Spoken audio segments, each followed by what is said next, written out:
Hello, Mid-Michigan, and welcome to high school football on the Mid-Michigan Sports Network. It is time for Shepherd Blue Jay football as they take on Standish Sterling in what should be a big-time Jack Pine Conference battle. Chris Spockman on the headset, Adam Gursky on the camera, ready to bring you all the action. Standish Sterling, the Shepherd of Blue Jays. 2009 was the last time the Shepherd of Blue Jays started a season 2-0. You know, one of those jokes, a lot has happened since 2009. In particular, you go all the way back, Avatar was released in 2009. Bitcoin was launched in January of 2009. The Pittsburgh Steelers, shout out to Jay Gross and Matt Donnelly, bested the Arizona Cardinals in the Super Bowl. Yeah, it was a long, long time ago. I was living in Sutton's Bay. My man Gursky here was stationed in Japan at the time. That's the last time they went 2-0. These seniors, these juniors on the squad were maybe taking their first steps, throwing their first football, surely too young to be dreaming of, this type of game. And players to watch out for the Shepherd Blue Jays, there was a whole bunch of them, but Mason Eisenberger, Easton Van Alstyne, Ty Burns, Sam King, Bryce Smith are some of the big guys that I think about. And this is a huge game coming into the Jack Pine. Last year, obviously, things did not go well for the Blue Jays. It was a 55-22 game versus Standish. So if the Blue Jays want to make some noise in the Jack Pine Conference, it needs to start here tonight. We're going to take a break here on the Mid-Michigan Sports Network in our Woods Household pregame show. When we come back, we'll talk about the starting lineup offensively and defensively for the Shepherd Blue Jay squad as they get ready to try and move to 3-0. That would also be going back to the first time since 2009. Back with more Woods Household pregame show right after this on the Mid-Michigan Sports Network. Hi, I'm attorney Joe Barbary. Just like doctors specialize in areas of medicine, at Barbary Law, we specialize in getting you the best possible results. If you've been injured by someone else's negligence, you owe it to yourself and your family to call our legal team. At Barbary Law, we focus on one thing, and that's getting you the compensation you deserve. Every case we take personally. My attorney is Joe Barbary, he can be yours too. Konwinski Construction offers a full range of construction services on small and large projects. Konwinski Construction is a leader in the community and are proud to support those student athletes who will be leading our community tomorrow. Konwinski Construction on Gover Parkway, Mount Pleasant. Mount Pleasant Automotive on Mission has been serving local auto shops and do-it-yourselfers since 1988. Mount Pleasant Automotive is locally owned and carries all the auto part, car care products, and auto maintenance supplies you will need. Visit them online at mtpleasantautomotive.com. Mount Pleasant Automotive, caring for our cars and our local student athletes. Bogwai Banga and Bradley on Main Street in Mount Pleasant provides uncompromising integrity when providing tax and accounting services to individuals and small businesses in the Mid-Michigan area. Bogwai Banga and Bradley has an expert CPA ready to help you, whether you're an individual that needs help with taxes or a business that needs help with, just about everything. Bogwai Banga and Bradley is a leader in the community and a proud supporter of local high school sports. Visit them online at bwbpc.com or stop into their office on Main Street in downtown Mount Pleasant. Joe Wentworth with Pradium Realty, Robin Stressman and Associates is a proud supporter of our local high school student athletes working hard and showing pride for our community. For all of your real estate needs, go with Joe. Joe Wentworth with Pradium Realty, Robin Stressman and Associates, 989-817-1291.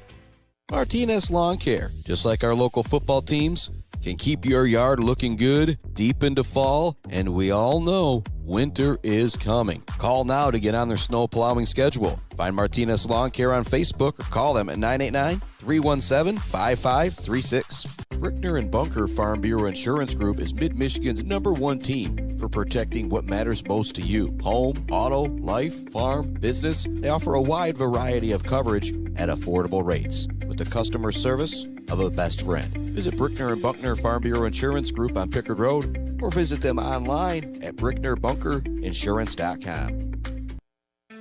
Let's head back to the action on the Mid-Michigan Sports Network. Welcome back to Standish Sterling High School as we prepare for the Panthers and the Blue Jays. Shepherd coming into this game 2-0 for the first time since 2009.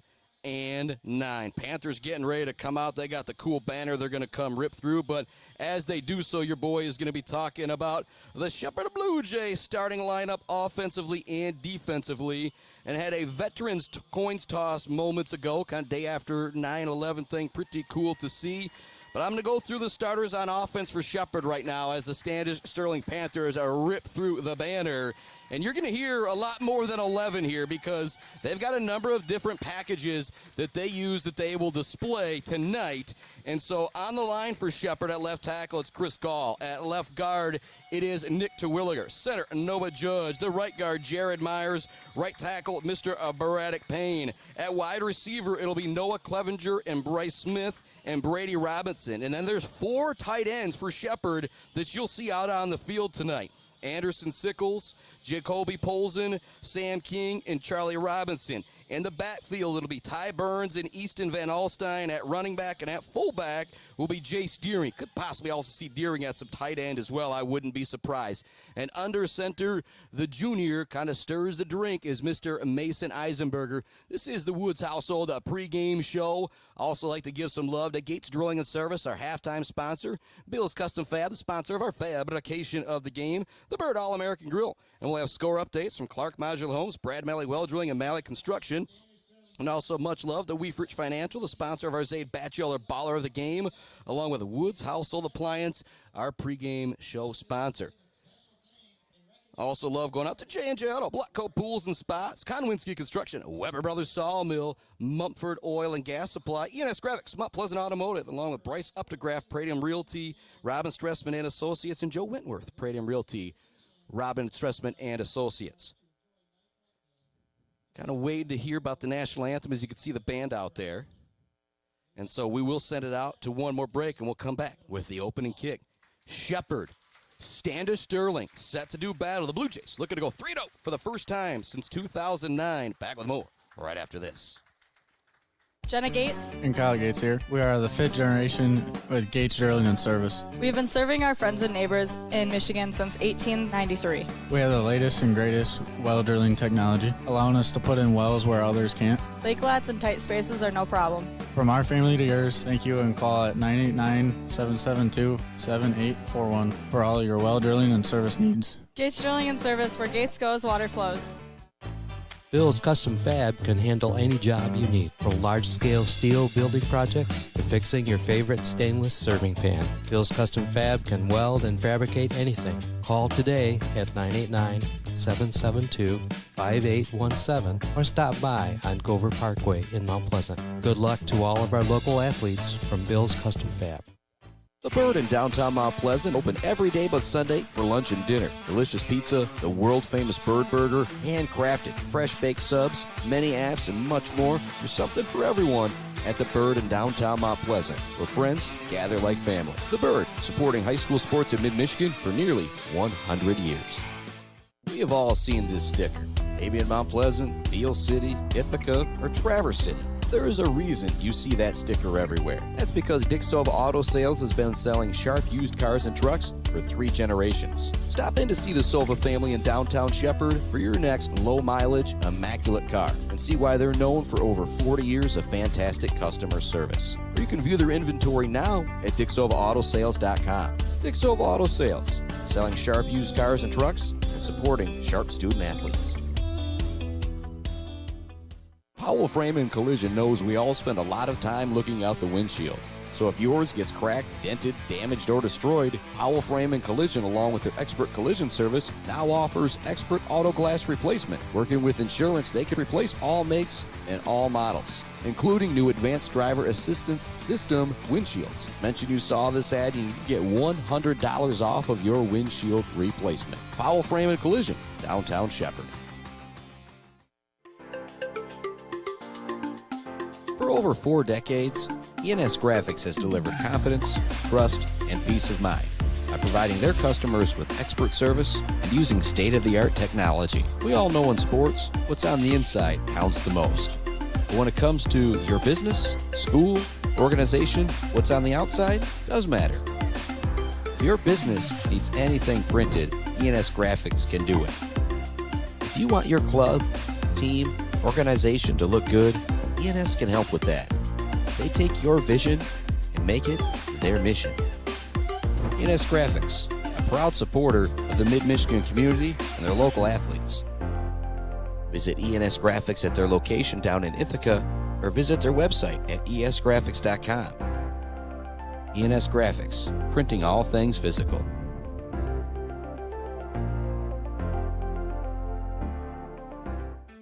Let's head back to the action on the Mid-Michigan Sports Network. Hello and welcome back to the Mid-Michigan Sports Network.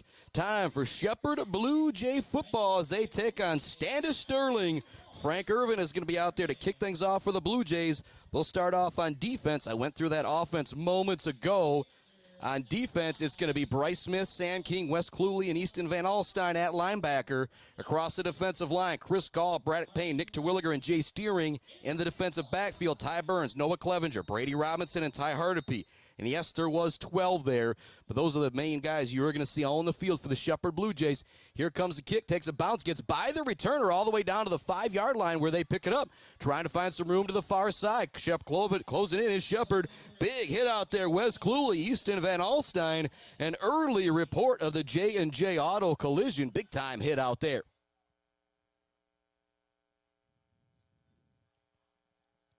And so here comes the Shepherd Blue Jay defense. First and 10. Backed up already at the 10 is Standish Sterling. Here we go to start the ball game. First look at the Shepherd Blue Jays this year. 9 returners, I believe, back on both sides of the ball. Option look right away for Standish. Quarterback makes a nifty move. Jace Deering with the tackle on the play. A pickup of, we're going to call it 4 yards. And so a decent gang out there from Malachi Shanezer with the carry there. Coming up to this game, had a little connection issues last night, making sure we were going to get on and things be somewhat clean was our first worry. So did not catch up with the Standish Sterling coaches, and so we'll kind of learn some of those starters as we go along. But, you know, we are here for Shepherd Blue Jay football. A lot of guys on the line right now for Shepherd, man, in motion for Standish. They look to pour it up the middle. It's going to be a short game that's going to bring up 3rd down, and we'll call it 4 here. Actually, really cool. Gursky goes over to the chain gain here for a moment. They actually have the number on the yard sign thing, which is actually pretty neat to see over there. Some pretty high tech for the old high school football. Substitution coming out, someone coming into the game for the Shepherd Blue Jays. A little defensive replacement there. It might have been Garen Swaffer coming into the game here on 3rd down. I formation look for Standish Sterling with 2 wide receivers. They send a man in motion to make it a full backfield. Hand it off up middle, nowhere to go. Jace Deering in the backfield, bringing down the ball carrier, absolutely burying him. That's going to bring up 4th down and a definite punting situation here. But we do have a possible flag on the play. The officials are getting together. I'm waiting to see exactly what the scenario is here. It looked like one of them was waving it forward. I didn't see the flag come in, but it will be a hold going against Standish. Shepherd will decline, and they could get a 3-and-out. And you look at Shepherd last year, the Jack Pine was absolutely loaded. They got blown out quite a few times. Starting this game like this, getting a 3-and-out is huge for these juniors and seniors that lost 55-22 last year to this really strong Panther team. Back deep to receive the kick, very dangerous Ty Burns and Noah Clevenger. Going to be very, very risky to try and run a fake here. It's a very high snap. He's still going to be able to get off the punt. Deering provides a little bit of pressure, but it goes off the side of the foot. Actually, a really, really good punt considering what happened back there by Joel Bellor. And so we're still tied at 0. 10:33 left to go for the Blue Jays. They'll take over for the first time with the ball right at midfield. Great opportunity for Eisenberger and the offense here. Try and get something going early. See what type of formation they come out in offensively here on this first play. We have Charlie Robinson lined up at tight end. Also lined up next to him is the wide receiver, Bryce Smith. Eisenberger in the gun. Now they're going to completely switch formations here. They're going to move Sam King and Jay Steering off to the far side of the field. Get a lot of beef that way. They hand it off to Ty Burns that way. He makes one-man miss at the 45. Across the 40. Carries the ball carrier with them for 4 or 5 extra yards. He's all the way down to the 30. The first play of the game. It's a big run from Ty Burns. A big shout out to his pop, Todd Burns. No, he is here or listening, watching back in Sheptown. But a big time run there for the Blue Jays on the first play of the game. They are in business. As I said in the pregame, Shepherd, they want to make some noise in the Jack Pine this year. It starts here against Standish Sterling, a 0-2 team, but a very battle-tested 0-2 team. I formation now look for the Blue Jays with Van Alstyne as the deep back. We've got a flag coming down before the play. It'll be a false start going against Shepherd. That'll back them up 5 yards. It'll be first down and 15 rather than first down and 10. Talking with the offensive coordinator, Steve Robinson, earlier this week with all the tight ends they've got, the athletes, Polson, King, along with Sickles and Charlie Robinson. They can go out there and line up with 3 or 4 tight ends that can catch the ball but are also kind of extra offensive linemen. It could be a big deal. Clevenger goes in motion here to the near side. Handoff goes right up the middle to Deering, trying to find some space on the fullback carry. He's going to pick up just a couple yards. Nice job up front that time from Standish Sterling. Second down and 13 for the Jays. We are scoreless here on the Mid-Michigan Sports Network. Much love going out to Mount Pleasant Public Schools. High and Tight, sponsor of our turnover battles. Tom Crazier and the crew. High and Tight football. Also Martinez Lawn Care, Bogwai Bang Gun Bradley, Powell Frame and Collision, Dick Silva Auto Sales, and our friends at Brickner and Bunkner Insurance Group. Shepherd's going to completely switch sides on the formation once again to bring all that beef over to the far side of the field. See if they run it that way again with Burns. They do. Very similar to play from what we saw the first play of the game. And Burns has another 7-8 yards on this one. It's going to make it very manageable on third down. You go from second down and 13 to now third down and 6. Blue Jays have already picked up 1 first down on this drive. They're just outside the 25-yard line, not quite in field goal territory, but they did kick a field goal in week 1 to seal the game against Elma, and so that is something that could be on the table if they pick up this first down. Eisenberger changes things up. You now have Bryce Smith as the wide receiver here to the near side of the field. Watch number 5 on this play. As I say that, they go right back to Burns, and why not as he makes another man miss. He dives forward for first down yardage. The extra effort from Ty Burns gives the Blue Jays the first down as they are now deep into Panther territory inside the red zone with the ball at the 19-yard line. First down and 10 for the Shepherd Blue Jays. And I really like what I'm seeing from Shepherd. They're coming up to the line, and they're adjusting, and they're noticing that Standish is not adjusting to their, formation movement. And so as long as they don't do that, as long as you got those big bodies off to the right side, you're going to feel very comfortable running that way with Charlie Robinson and Anderson Sickles at tight end. Now they're going to go into an I formation with Deering at fullback. The deep back is Van Alstyne. He gets the hand up, trying to find some room up the middle. It's going to be plugged up pretty quickly, but a good job by Van Alstyne keeping his feet moving and falling forward. He's going to pick up 2 on the play. Eisenberger trots back in with the play. Second down and 8 for the Blue Jays. Mount Pleasant taking on Midland Dow. We'll have updates from that game. Beale City taking on Roscommon. And Sacred Heart is in action tomorrow, 1 p.m. kickoff versus Vesterberg. Myself and Adam Gursky will be down there for that action as well. Van Alstyne now the single back. They move Deering in motion right behind the left guard. They're going to run it off the right side with Van Alstyne once again, and not much doing there for him. That's going to bring up third down, and we'll call it 7 here. Not a great spot out there for the Jays. More love going out to our friends, Block Electric, the diner. Shout out to Kara Fritz and the crew, WW Construction, All Seasons Fireworks, Pier Plumbing, Hanging by a Thread, and GNS Mechanical. Third down and 7. It'd be a deep field goal here, so you're probably in 4-down territory for Shepherd. Wouldn't be surprised to see them keep it on the ground. It's the same shotgun formation we've seen where Burns has had a couple runs. They're going to run the same exact play. Looks to find the room to the outside. Dances by a couple guys, but he's brought down. Nice job by Standish Sterling stretching that play to the far sideline to use the sideline as their 12th defender. That's going to bring up 4th down and 5. A big decision here for Shepherd. But with the ball at the 15, you're looking at about a 32-yard field goal. That'd be very, very deep. Shepherd's lining up as they're going to go for it here. It's kind of the first game-deciding play right here of this ball game. Standish went 3 and out. Shepherd put together a nice drive. This is play number 8. They've picked up 2 first downs. It started at midfield. They now have the ball at the Standish 15-yard line. They need to get to the 10 to pick up a first down. We're going to see a timeout from Coach Angel, Coach Robinson, and crew. I like this timeout here. This is a big decision early in this ball game. You want to call your absolute best play here.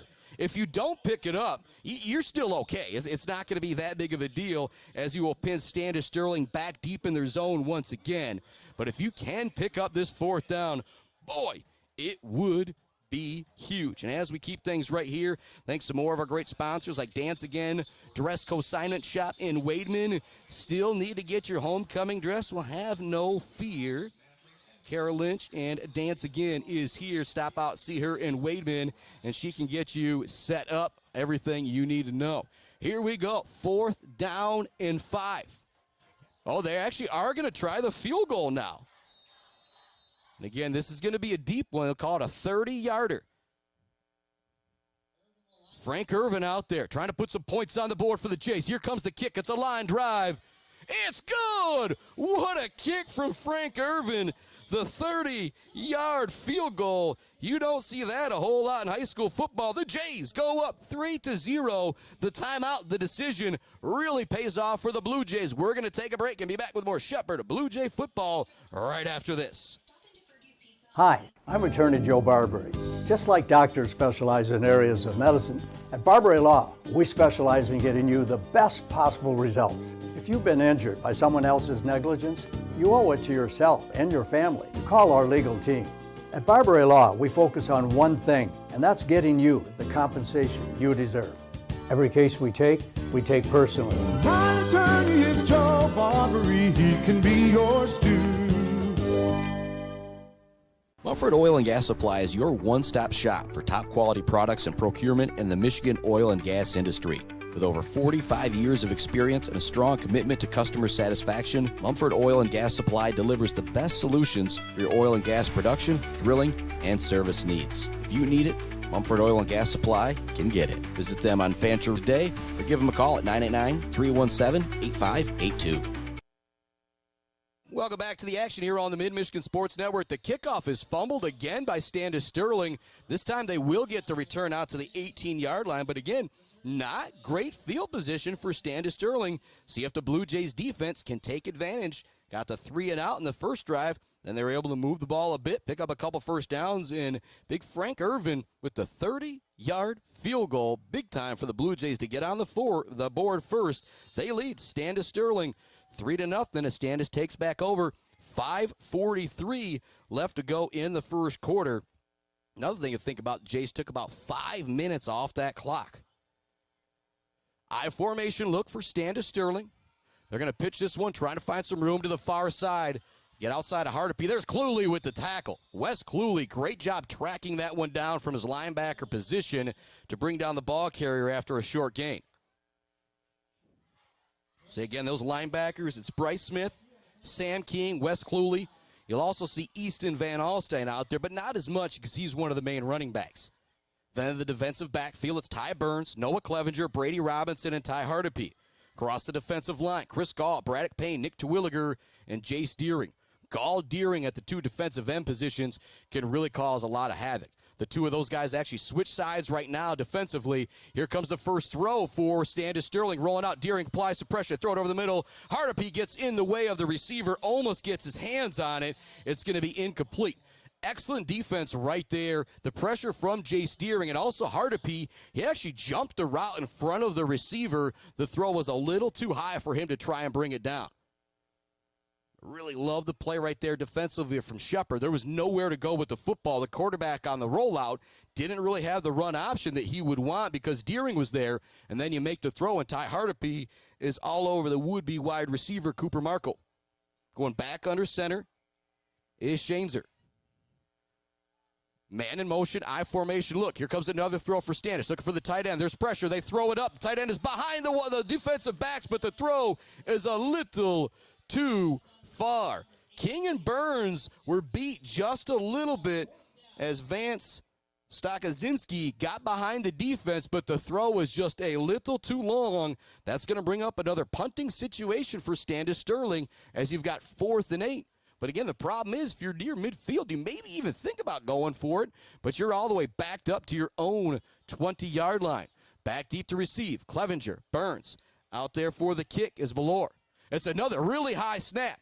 Shepard applies some pressure. It's a line drive kick. It'll be fielded by Burns at the 48-yard line. Makes the initial man miss. Tries to get to the outside. He's there across the 40, across the 30. He gets hit on the far sideline out of bounds.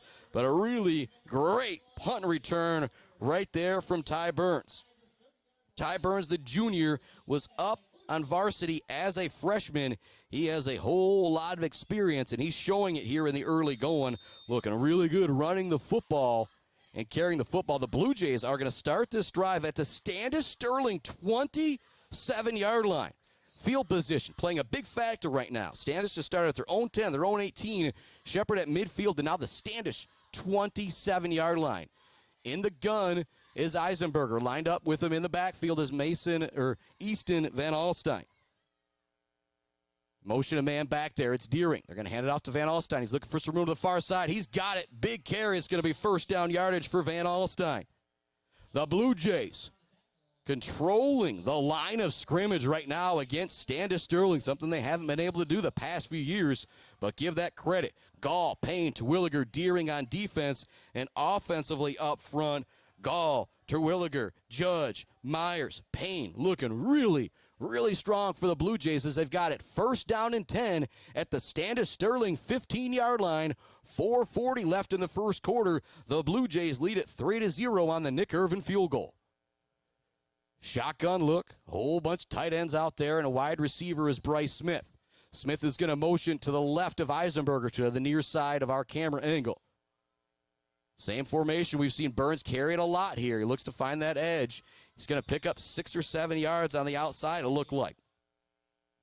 Yeah, I don't got the best view here. Those officials got the best seat in the house, brought to you by our friends at Woods Household Appliance in Clare, along with that chain gain over there on the far side of the field.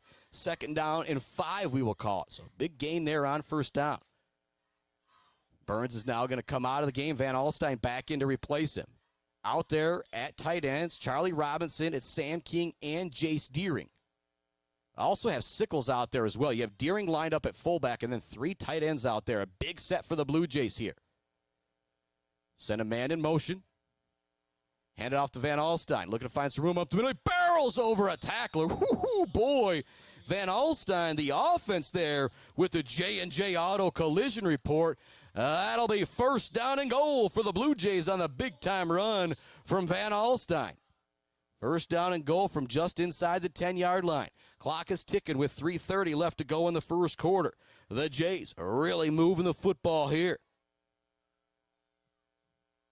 It's Deering. It's Van Alstyne in the I formation.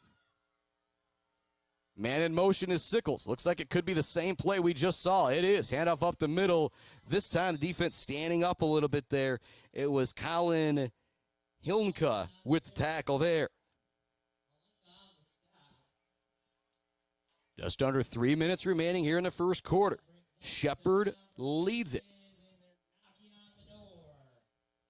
3-0 on the Frank Irvin field goal. About 30 yards out. Now looking to pour this one into the end zone. 2nd down and goal from the 2. In the gun is Eisenberger. Lined up to his left is Van Alstyne. Looking to make a shift here, and we're going to have a false start going against the Blue Jays. That's going to be a big deal. You're at 2nd down and goal from the 2. Now 2nd down and goal from the 7. And if you're Standish Sterling, this maybe gives you a little bit of hope right now. More love going out to our friends Kenneth Egger, DDS, the Fisher Companies, Gross Farms, Brad Gross Electric, Schaefer's Bait and Sporting Goods, almost up north at Stitches for Britches, Doozy's Ice Cream Place, Boomer's Lawn Care, Barry Funeral Home, Dog Central, Sydney's Judge's Bench and Win, the Beale City Village Store, Smith & Sons, Mount Pleasant Heating and AC, the Isabella Community Sportsplex, and our friends at Barberry Laws. We're coming to you from the Barberry Law Studios. We've got another pre-snap whistle. And it looks like it might be an offsides this time. It will be. And so 5 yards, you lose. 5 yards, you are given back possibly here. 2:15 left to go in the first quarter. Actually, it's going to back them up 5 more yards. Oh, they're going to say the center was moving the football shots with my main man, Adam Gursky. Making sure I'm on top of things here. Got a couple substitutions now coming in and out for Shepherd. Bryce Smith, Noah Clevenger heading out on the play. Coming back in is going to be Anderson Sickles. Also trotting back in, number 0, the junior quarterback, Mason Eisenberger, with the play. Well, second down and goal from the 2. Now second down and goal from the 12. How will the Jays respond? Going under center now is Eisenberger, and we're now going to have a timeout on the field coming from the Blue Jays. And so on this second down and 12, coaches want to make sure they're on the same page. And I don't mind the timeout here at all, because you gotta make sure if you punch this one into the end zone, it's going to be a big deal. And woo, the other game we thought about going to do this evening after we found out it was going to be just a packed house at Midland Dallas. Student Station from Mount Pleasant on Huddle doing a great job covering that one. The other one we thought of was Saginaw Michigan Lutheran Seminary taking on the Ithaca Yellow Jackets. Right now, MLS leads Ithaca 7-6. Shout out to Jeremy Woodcock from those updates. And my main man, Nick Cole, says he's driving through Toronto listening right now. He says, what a kick from Big Frank Irvin. I don't even think Nick Cole is making a 30-yarder back in his day. And more love going out to our great friends. As you know, we're coming to you live from the Barberry Law Studios, built by Konowinski Construction, Gates Drilling and Service, our halftime sponsor, Bird All-American Grill, our postgame sponsor, and hopefully right here, maybe we'll see something in nomination for our Bills Custom Fab, fabrication of the game. I formation, look for the Jays. They fake the handoff. Rolling to his right is Eisenberger. He's got a target. It's going to be complete. And brought out of bounds will be the wide receiver. I believe that was Deering with the catch there. He's going to pick up 5 or 6 yards on the play. It's now going to be third down and goal from, I think, the 8 or 9.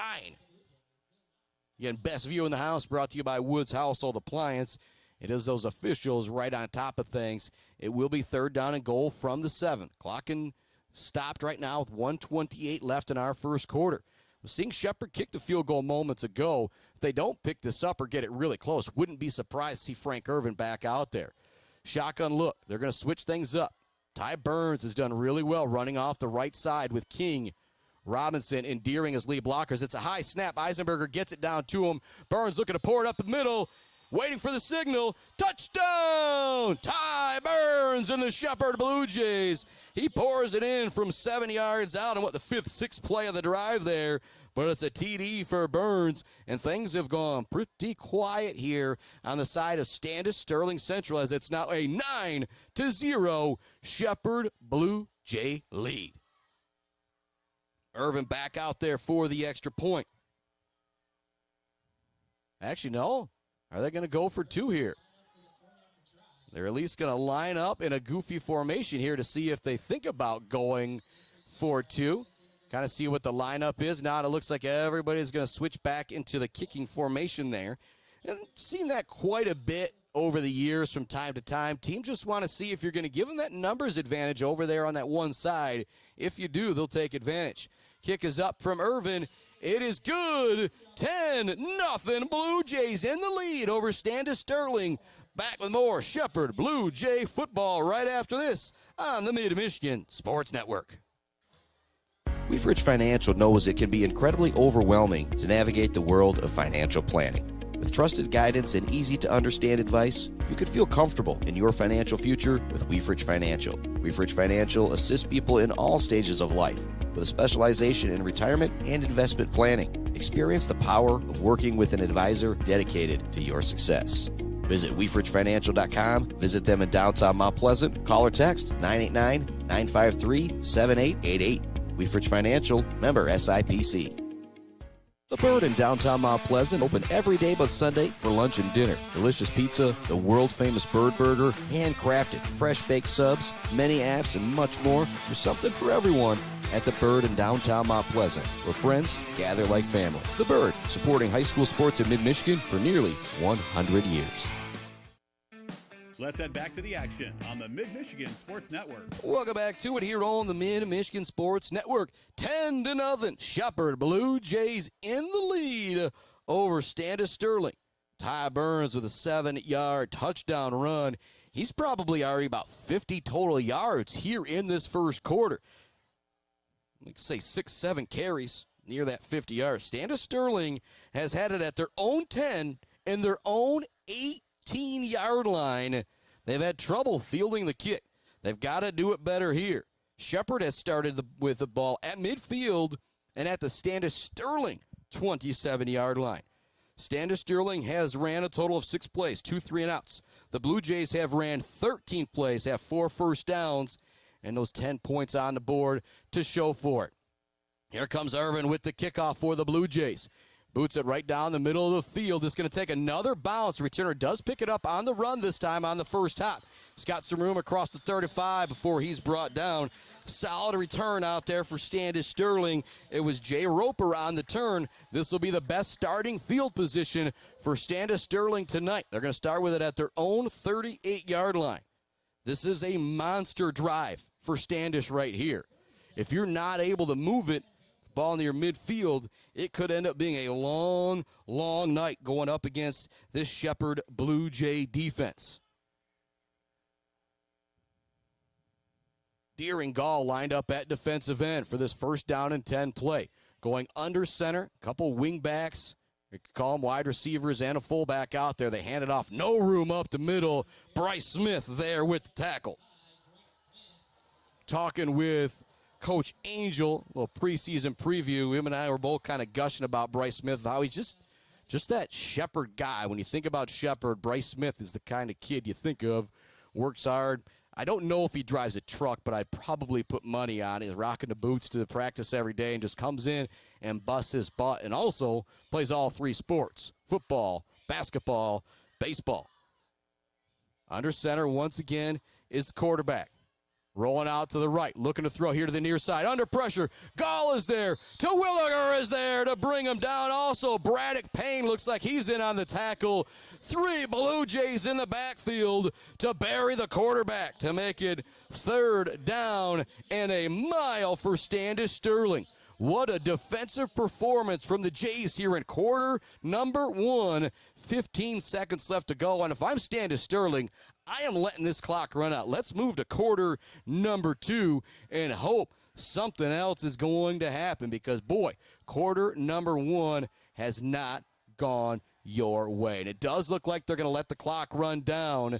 We'll be back with the second quarter right after this. The Blue Jays leading Standish Sterling 10-0 on the Mid-Michigan Sports Network. Value is not just a price. When you buy something for your home, it's an investment. Knowing that you're getting a great deal and service after the sale is priceless. At Woods Household, we only carry quality products for your home at competitive prices. Furniture that is attractive and durable. Comfortable mattresses that last for years. Flooring that stands up to wear and tear. These are all products that last by trusted name brands like FlexSteel, Serta, Whirlpool, and many more. So shop the Woods way. Blockco Pools and Spas is Mid-Michigan's #1 pool and hot tub destination that will turn your old space into your #1 destination. From delivery of a full pool for the family to the relaxing hot tub for after work for mom and dad, Blockco Pools and Spas does it all.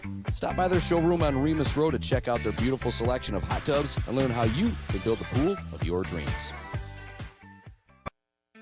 Let's head back to the action on the Mid-Michigan Sports Network. Welcome back to it here on the Mid-Michigan Sports Network. Blockco Pools and Spas. The Shepherd Blue Jay defense is as hot as a jacuzzi right now.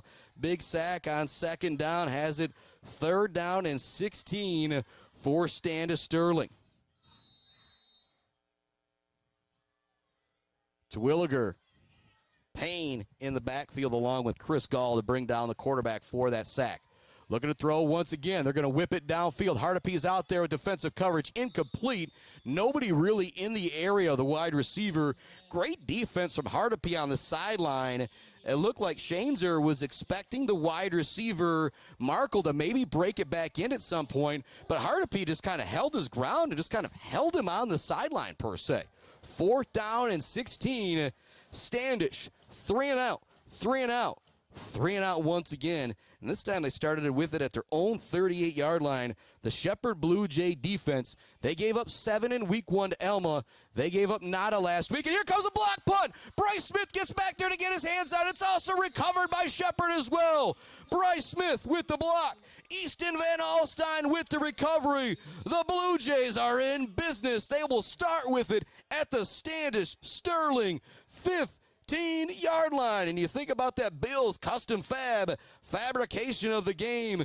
Smith gets back there for the block punt. It is going to be hard to beat that as the Blue Jays take over. 11:50 left to go in the second quarter, and they've got it at the Standish 15-yard line.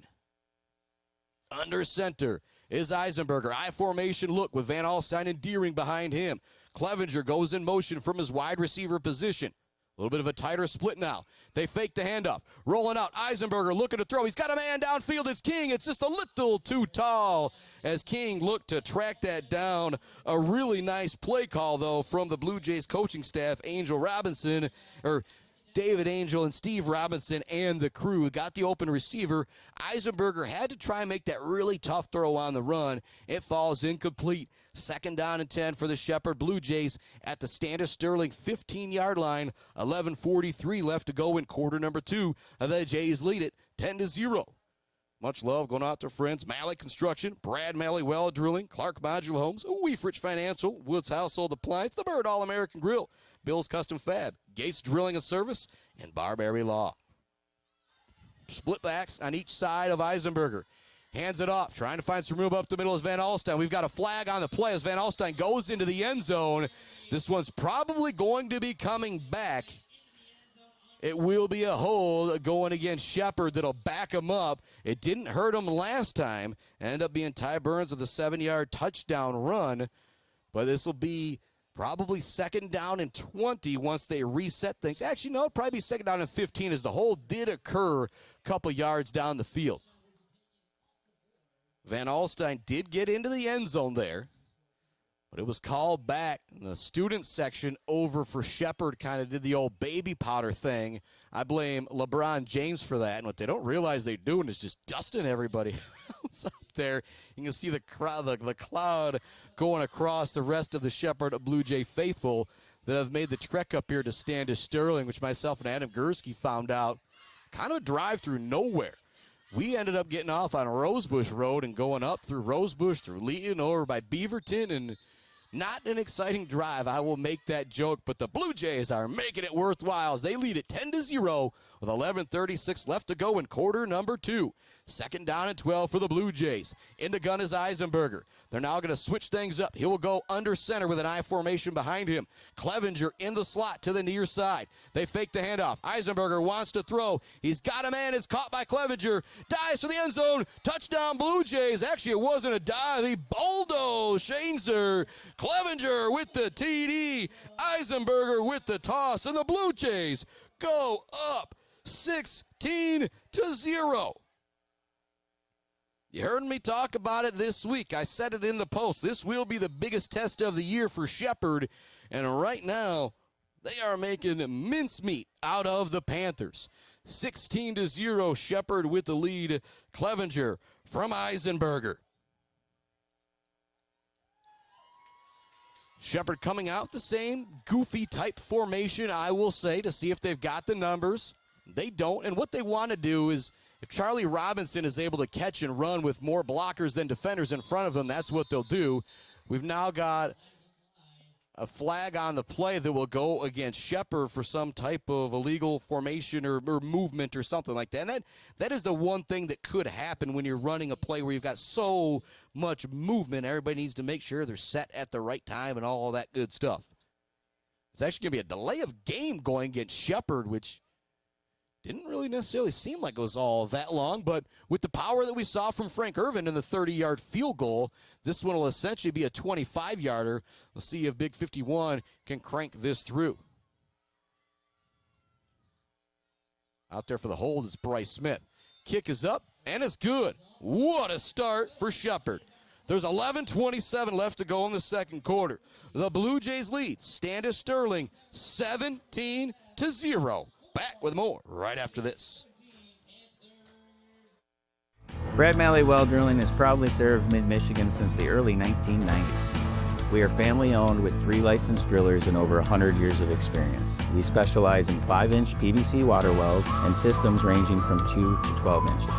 Every well we do includes a 5-year warranty and 1-year parts and labor guarantee. We are available 24/7, and you'll always talk to a real person. Call Brad Malley Well Drilling today for a free estimate. Trusted service, generation after generation. Clark Modular Homes in Mount Pleasant are a one-stop shop from the buy, the build, and beyond with their fantastic service department. Stop in to see their selection and purchase options today on Pickard Road or visit them online at modularhomesbyclark.com. Clark Modular Homes, supporting mid-Michigan youth in and out of the classroom. Let's head back to the action on the Mid-Michigan Sports Network. Frank Irvin back out to kick things off for Shepherd. It's already Mr. Irvin's 4th kickoff of the game. Also kicked a field goal as well. Shepherd blowing out Standish Sterling here in half number 1. It's 17-0, just 33 seconds gone in the second quarter. Catching this one on the run is the return man. Nowhere for him to go. Actually breaks a couple tackles, gets out to the 23-yard line before he is brought down. So Standish Sterling in week 1 fell to a really good Chesaning team. I think it was 13-12. Last week they got blown out by Millington. But you go back to last year, it was Millington blowing out Shepherd before they came into this game. And so it's almost like these scenarios have flip-flopped and very similar to the score as well. 17-0, Shepherd with the lead. Last year, Standish bested Shepherd 55-22. Shepherd may be looking to put a similar shellacking on the Panthers here this evening. 17-0 the score. Panthers come back out with their 4th offensive possession. They have had 3 3-and-outs. They want to throw it. Shaneser drops back. He's looking long. 2 defensive backs, 3 defensive backs out there. Oh, man. Smith was out there. Burns was out there. Clevenger was out there as they were looking for the big man, Stozazinski, once again. And it was just great defense from Shepherd all the way around. As I said, this Shepherd defense is hot. They're on fire like a Blocko pool and spa. And also give a shout out to one of my other sponsors, Bryce Updegraff, Joe Wentworth, Pratum Realty, Robin Stressman and Associates. Whole lot of real estate out there that Standish Sterling has got to cover. They need to go 78 yards to get into the end zone out there. And they need a touchdown in the worst way. Trailing 17-0, not even a minute into quarter number 2. They pitch the ball, looking to get to the near side here. Ty Burns dives, doesn't bring down the ball carrier, but kind of trips him up. Then coming in to clean things up is going to be Anderson Sickles and Easton Van Alstyne. It's going to bring up 3rd down. Coming into this drive, Standish had 3 possessions. They had ran 9 plays. They have got to pick up this 3rd down and 7. Problem has been when Shaneser drops out to throw, he's under pressure immediately from the defensive line of Shepherd. Going under center. Shaneser does want to throw. Providing pressure is Cluley. He levels him. Catch is made really close to 1st down yardage. A big-time throw out there by Shaneser as Cluley absolutely leveled him. And Standish will pick up their first down of the game on this possession number 4. And it was still really tough and really close. Again, big-time throw out there from Shaneser. He was getting leveled on the play. Cluley kind of came free off the near side and just absolutely blasted him as the quarterback made the throw. Shaneser's going to go back under center. He's got 2 running backs behind him. Hand it off to the deep back, trying to find some room here on the near side. Runs through the tackle of Bryce Smith. Big-time running out there from Riley Blanchard that time. Smith kind of squared up his shoulders. Blanchard got a little bit lower and was able to run through the tackle. that might be the best offensive play of the game right there. A 7-yard carry on first down for Standish Sterling, and just maybe that will get their confidence going. 9:42 left to go in quarter number 2. 17-0, Shepherd in front. I formation look. Got a wide receiver lined up behind the tight end. Nice tackle in the backfield. That's Anderson Sickles bringing down the ball carrier. Maybe not in the backfield. It's going to be a minimal gain. It's going to bring up 3rd down and 2 yards here. And we do have a flag on the field. If this backs up Standish, oh man, it's going to put him in a tough spot. And waiting to see exactly what the call is. It will be a hold going against Standish Sterling. So instead of 3rd down and 2, you're now going to be looking at 2nd down and 13 or so, depending on where the foul took place in the spot of the ball. Again, this Blue Jay defense, they have been unreal. Burns, Clevenger, Robinson, Hardapy in the defensive backfield starting things out. The linebacker position, King, Cluley, Smith, Van Alstyne, Gall, Payne, Terwilliger, Deering up front. They have been absolutely locked down here in half number 1. Standish just picking up their first down moments ago, but now we're backed up 2nd down and 10 after the holding call. I formation look. 2 wide receivers to the near side here for Shanezer as he goes under center. He wants to throw. No fake. Throws it up over the middle on the seam route. It's incomplete. It went right off the hands of Riley Blanchard. And if he caught that one, he might be running all the way to the end zone. That's going to bring up 3rd down and 10. There was one defender near the play for Shepherd, but the way Blanchard was going to be able to catch that on the full run, I think he might have gone to the house for 6. 3rd down and 10 now for Standish Sterling. They've got the ball at their own 34-yard line. So still going to be a punting situation unless you pick up 7 or 8 here. Send a man in motion. Shanezer goes under center. They want to run a little bit of a counter. There's Van Alstyne to bring down the quarterback. The ball is tipped.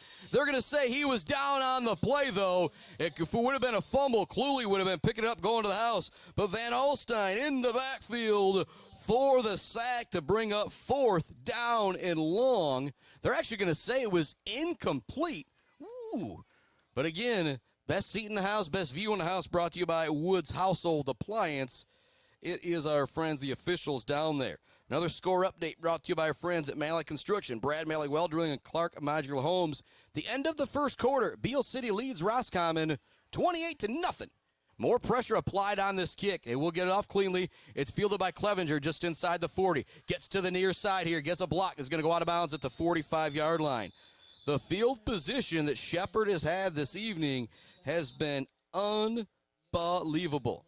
Their first drive started at midfield. Their second drive started at the Standish Sterling 27. Their third drive after a blocked punt started at the 15-yard line. And depending on the flag here, they could be starting in Standish Sterling territory once again. It'll actually be a hold on the return going against Shepherd, so they won't start in Standish Sterling territory. And a couple score updates. Michigan Lutheran Seminary on top of Ithaca 7-6. Beale City blowing out Roscommon up 28-0 at the end of the first quarter. And we'll get updates coming shortly from Mount Pleasant and Midland Dow as well. Shepherd's going to start with this one again, really close to midfield at their own 47-yard line. The type of field position you dream of for Coach Angel and the crew. First down at 10 in the gun is Eisenberger. They want to throw it right away. It's going to be caught. Great throw from Eisenberger, knifing it through 2 defenders to hit Bryce Smith on the completion. A big-time throw there from Eisenberger. He had that 3-step drop, gunned it, completed it. Another update coming from Saginaw. Lutheran Seminary leads Ithaca 14-12 at the end of the first quarter. Big-time game there for the Ithaca Yellow Jackets. And don't forget, Week 9, what a showdown it's going to be. Ithaca, Beale City on the Mid-Michigan Sports Network. First down at 10 for Eisenberger. I formation behind him with Deering at fullback. Clevenger goes in motion to the near side. Eisenberger hands it off to Deering up the middle. He's got big running room. Bowls over a tackler for first down yardage. That's the second time they've ran that fullback dive. First time Standish Sterling was ready for it. They were not ready for it that time as Deering barreled ahead for first down yardage, and Shepherd is now inside the Standish Sterling 30-yard line. They've ran 2 plays on this drive, and they have picked up 2 first downs. Clock continues to move with 7:45 left to go in quarter number 2. The Shepherd Blue Jays absolutely dominating right now, up 17-0, and on the move once again. Man in motion is Anderson Sickles off to the far side. They're going to run it that way with Van Alstyne. He's got to cut it back into the middle of the field. He's got big room, first down yardage once again. He's brought down at the 15-yard line. 3 plays, 3 first downs on this drive for the Blue Jays. Again, as I continue to give you score updates, remember, tomorrow, 1 o'clock kickoff, Sacred Heart Academy and familiar foe Vestaburg here on the Mid-Michigan Sports Network. Self and Adam Gursky go live right around 12:45 or so down in Vestaburg. First down and 10, it's Deering. Lined up at fullback once again. See if we'll get the carrier if he's on the block this time. They send Clevenger in motion here to the near side. Single coverage out there with him. They're going to hand it off to Deering once again. They're a bit more ready for it this time, but still a solid 3-yard gain probably for Deering. If you can hand the ball off to your fullback and he can get 3 yards every time, you'll be very happy with that. We do have a flag on the play, though, so that'll back things up. But on this drive, it started at their own 47, 3 plays, 3 first downs. We'll see exactly what the whistle is here. And it's going to be unsportsmanlike conduct going against Standish Sterling. And so we'll call it 4 plays, 4 first downs as the result of that play will count. And then they'll tack on the extra yardage as the Blue Jays just absolutely continue to roll here in half number 1. One of the more dominating performances that we have seen. Standish Sterling has picked up 1 first down so far in this half. 6:40 left to go. In the shotgun is Eisenberger. Lined up to his right is Van Alstyne. Whole bunch of tight ends out there. You've also got Bryce Smith at wide receiver. But with his strength, his grittiness, he can definitely block like a tight end as well. Handoff. Looking for the room is Van Alstyne. He's going to have first down yardage inside the 10, maybe down to the 5-yard line. And actually, they already had it first down and goal, pardon me, after that last personal foul play. Or now it's first and goal, pardon me. We're going to call it 5 plays, 5 first downs on this drive. If it's not right, at least it sounds really, really good. 6 minutes remaining in quarter number 2. Shepherd at the doorstep once again. They lead it 17-0. Burns out there. Lined up to the right of Eisenberger. Now they switch sides. He's lined up to the left. Smith also goes out to the left at wide receiver. Shotgun snap. They hand it off. Trying to find the room up the middle is Burns. He's going to pour ahead to the 1-yard line where he's brought down. 7th play of the drive coming up for the Blue Jays. They have marched right down the field. Now it's 2nd down from the 1-yard line. 5:30 left to go here in quarter number 2. Shepherd will also get the ball to start half number 2. In the gun is Eisenberger. Takes the shotgun snap. Hands it off. Trying to find the outside edge is Burns. He's in. Touchdown. Ty Burns. His 2nd TD run of the day. But not so fast, my friend, as the Lee Corso would say. We're going to have a holding going against Shepherd, and so I'll do the George Costanza beep, beep, beep. Back it up a little bit here. And 2 holding calls going against Shepherd. My main man Gursky says flags all over the place going against Shepherd. So it's going to be 2nd down and goal from the 12, a very similar scenario. We saw Shepherd get backed up deep in their own territory before Ty Burns took it in for a 7-yard touchdown run. We'll see if anything changes here. 2nd down and goal from the 11, we're going to call it. In the gun is Eisenberger. Lined up to his left is Burns. Now they're going to kind of switch everything up. Robinson and Smith are going to split out wide. We're going to have another timeout coming from Shepherd. Shepherd has used 3 timeouts. All 3 of them have been used in an offensive situation where they maybe just weren't exactly sure of what was going on out there. We will keep our broadcast right here. 17-0 Shepherd with the lead. 28-0 Beale City with the lead over Roscommon. 14-12, I believe it was, Saginaw Michigan Lutheran Seminary on top of Ithaca. That game could go a long way in deciding who wins the Tri-Valley Blue, I believe it is. 17-0 Shepherd with the lead. You know, we're coming to you for the Barbary Law Studios, built by Konwinski Construction, and my main man Adam Gursky. So that is the second holding call that's taken away a touchdown from Shepherd. The first one, they didn't really end up having to pay for it per se, but let's see what happens here with this drive. Second down and goal from the 11-yard line. They're going to line up in the shotgun, but split pretty tight out there. Robinson lined up at a tight end. Smith lined up next to him. Ty Burns in the backfield with Eisenberger. Again, they're going to kind of switch everything up. Jacoby Polsey going in motion now off to the right side. Possible throwing situation here for Shepherd. They're going to hand it off on the jet sweep. Actually, it's a great fake. Looking to run it up the middle is Eisenberger.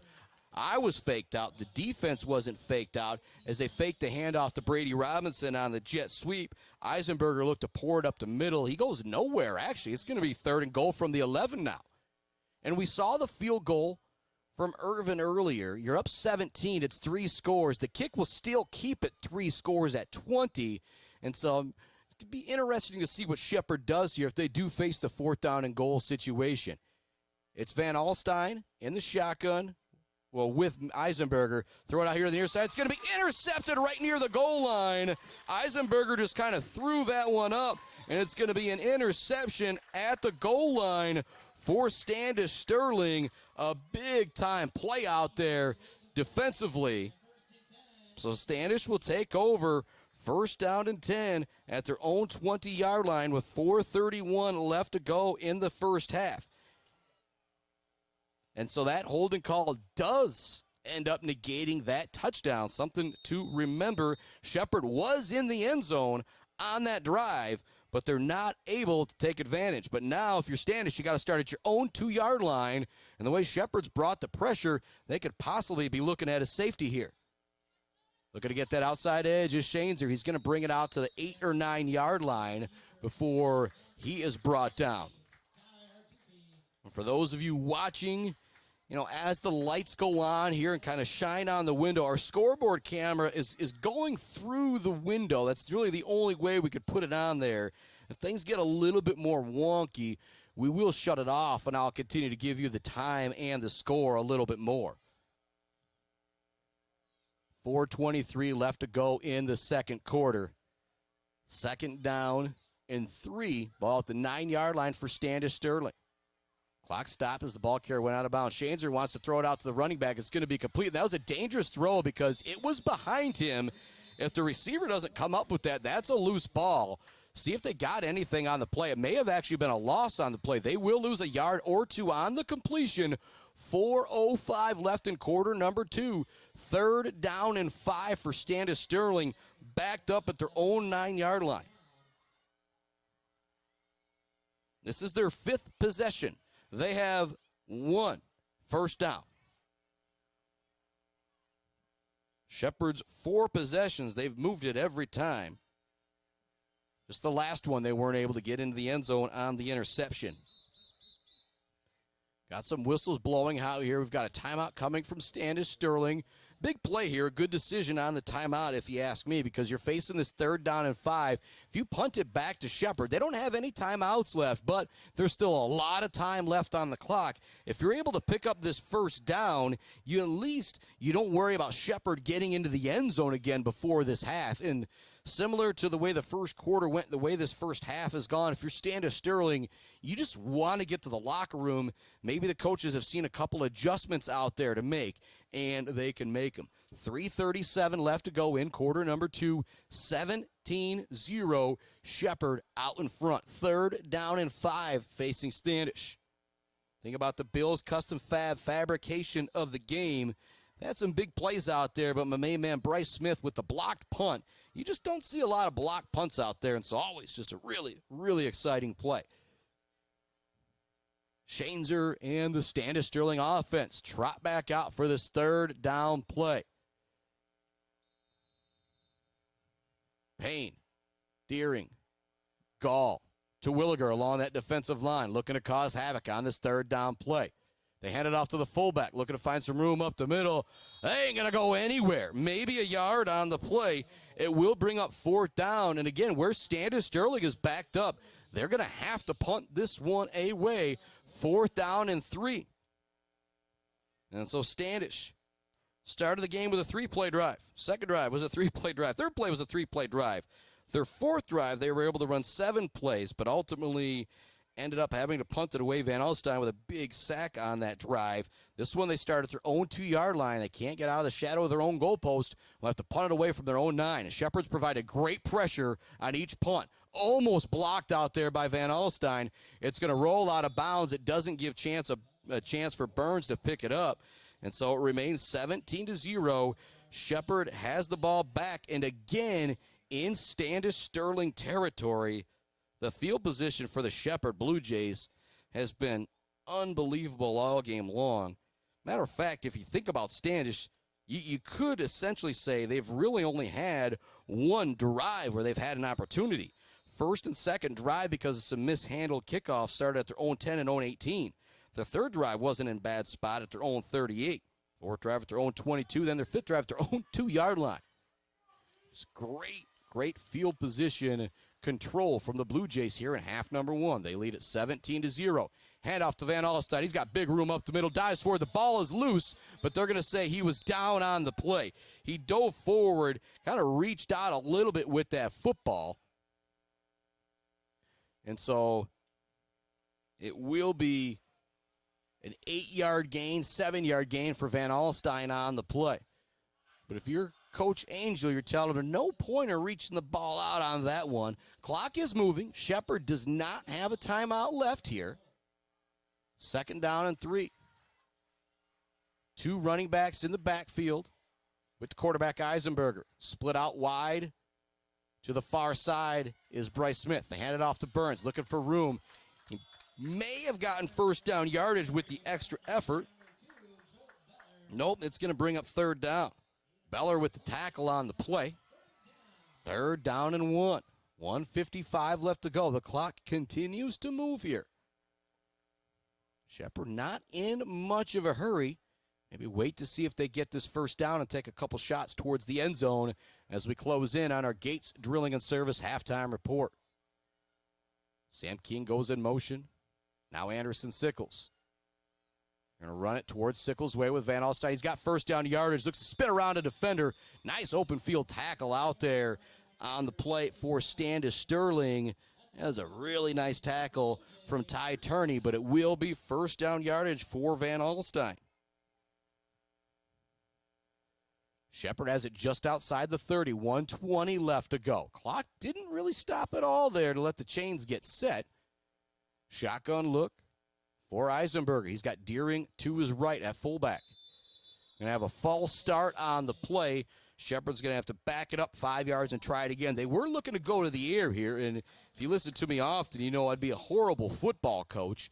But again, you got 1:09 left to go. The way that you don't have any timeouts left, maybe not a terrible decision. Just take a couple shots towards the end zone here. 1 minute remaining. Clock continues to move even after the penalty here. Same formation for the Jays. Eisenberger wants to throw. Throws it out quickly to Smith. It goes in between his hands. Pass was a little tall, but Smith would say I should catch that one 10 times out of 10. It's going to bring up 2nd down and 15 for Shepard. The Blue Jays lead it 17-0 over Standish Sterling. An absolute dominating defense has led the way here in the first half. Shepard starting several times in Standish Sterling territory, including at the 15 of Standish after a blocked punt from Bryce Smith. Shotgun look. Eisenberger wants to throw it again. Looks like a very similar play, but this time Eisenberger sails it a little too tall. It'll be kind of a funny one going back to the huddle. The last play, Bryce Smith was going back saying, my bad, Mason.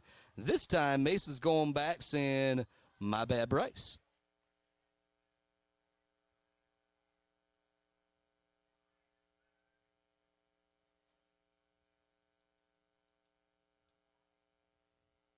Shepard getting the play in, 3rd down and long here. Clock now stopped. 44 seconds left to go. I formation look for the Blue Jays. Definitely 4-down territory, clock time and all that stuff. They fake the handoff. Eisenberger wants to throw. He's under pressure, looking for Robinson. It's going to be incomplete on the play. Kind of a late hit out there, but not really, as both players are kind of running and finishing strong. So that's going to bring up 4th down and 15 here for Shepard. They're obviously going to go for it. 37 seconds left to go here in the first half. And in this type of situation, if you got Bryce Smith and actually Robinson going out of the game right now, you maybe try and get Bryce Smith, Brady Robinson in some single coverage to see if they can take advantage. We've also got Sam King in the game at tight end, who's a very, very capable wide receiver. Smith is going to be the farthest wide receiver here to the near side. Eisenberger's looking that way. He's going to have to step up in the pocket. He's under pressure. Wants to stop, wants to throw. He now launches it downfield. It'll be incomplete. A really good job that time by Eisenberger, just kind of continuing to stretch out that play. He bought himself an extra 2 or 3 seconds, and I'll give credit, too, to the defensive linemen. They were making sure that Eisenberger didn't get by them running the football for the first down. But Eisenberger kind of backtracked a little bit, was finally able to get a little bit of footing underneath him, was able to throw it just a little too much of a sail down the field, looking for the intended wide receiver. So now it's 1st down and 10 for Standish Sterling with 29 seconds left to go here in half number 1. They've got it at their own 27-yard line. See if they try and get aggressive here. Shaneser's going to go under center. He's got 2 wide receivers, 2 to his left, 1 to his right. They're going to hand the ball off. Nice stiff arm in the backfield by the tailback. Cluley strings it out, also bringing down the ball carrier. I believe that's Swaffer on the tackle as well. But a nice job by Cluley stringing that one out. And it's going to actually a really good gain there as well for Standish. It's going to bring up 2nd down and 2. And we do have a player down for Standish for a moment. They still do have timeouts left. So even if they get charged a timeout here, there's part of me, do you tell a player to go down a little bit to get yourself an extra play? Now, obviously, you never do that. But with 2 timeouts, it really doesn't matter anyway. And down right now for the Panthers is Riley Blanchard, number 42. He has been one of their best impact players offensively and defensively in this game. And so if you lose big Riley Blanchard out there, that's going to make it even tougher sledding for Standish Sterling in the second half. Shepard Blue Jays lead it 17-0 with 16 seconds left to go in half number 1. An absolute dominating defensive performance from the Jays. Van Alstyne with a sack, and it was Terwilliger, Payne, Gall kind of combining for a sack. Bryce Smith has blocked a punt. 17-0 Blue Jays behind a really strong defensive performance. Run up the middle, 1st down yardage for Standish. Big hit out there from Burns, but staying on his feet is Jay Roper. Burns kind of met him with the J&J Auto Collision Report, but sometimes you got to wrap up and drive through that tackle. 1st down yardage for Standish Sterling. 9 seconds left to go in the first half. The ball's at midfield. And if you're Standish, you have 1, maybe 2 plays here. And they do have the big Vance Kozinski again. Pardon me if I'm butchering that name. I don't know if he's out there now, but Big 88, I believe that's the guy they'd want to go to if they're looking to go deep. Instead, they hand it off up the middle once again. Going to be a run of 3 or 4. We're going to see a timeout coming from Standish with 1 second left to go here in half number 1. Again, Gates Drilling and Service halftime report coming right up this week at MHSA Sports with John Ross. I'm going to throw myself under the bus, and John, if you're tuning in, I forgot to download it. today, and so I will upload that to Facebook, for this weekend so people can check out. But part of our halftime show, our Gates Drilling and Service halftime report every week is This Week in MHSA Sports with John Ross, where he talks about records being broken, great things that have happened in the past, maybe looking back at some games as well.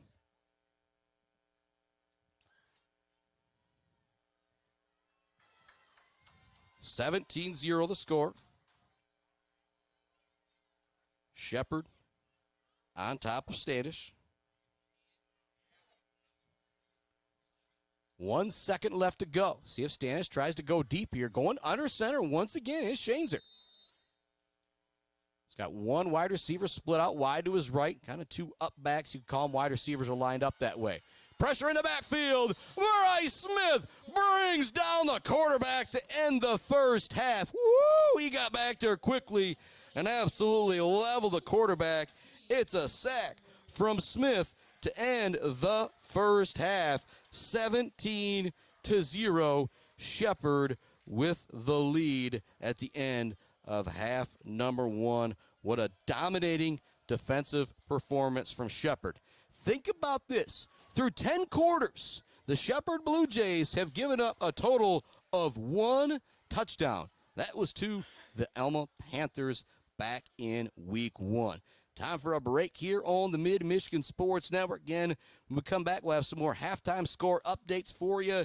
Talk about how impressed I am with the Blue Jays and so much more. Back with our Gates Drilling and Service halftime report right after this on the Mid-Michigan Sports Network.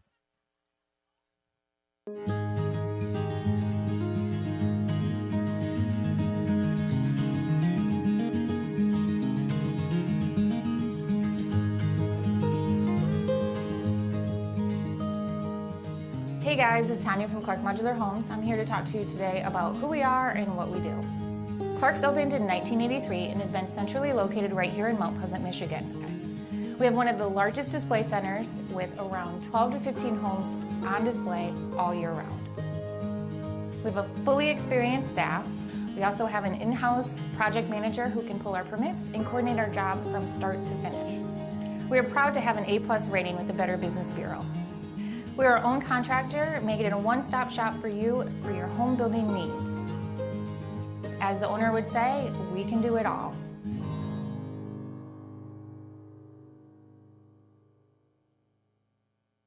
Brad Malley Well Drilling has proudly served Mid-Michigan since the early 1990s.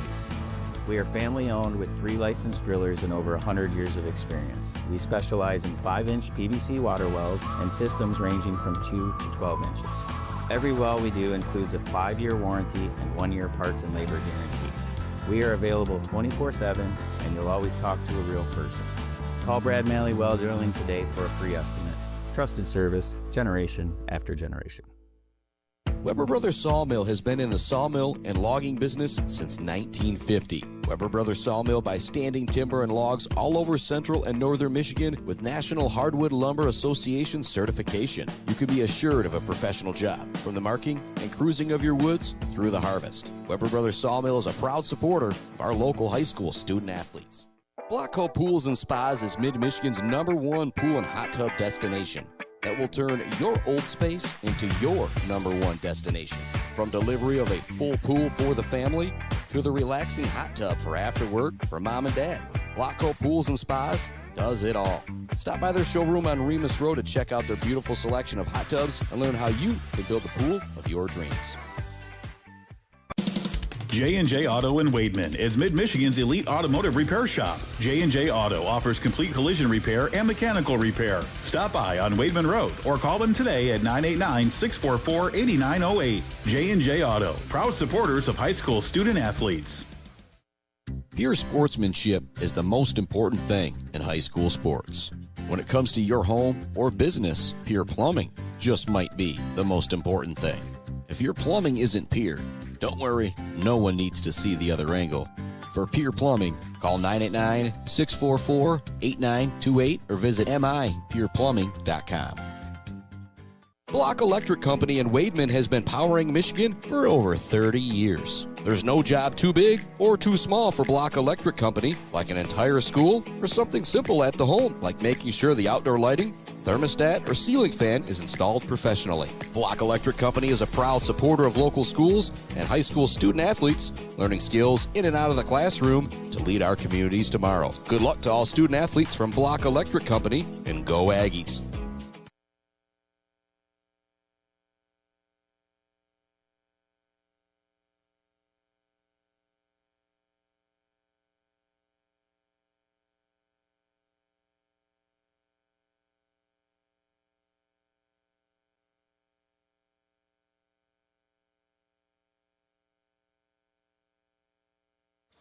Welcome on into our Gates Drilling and Service halftime report here on the Mid-Michigan Sports Network.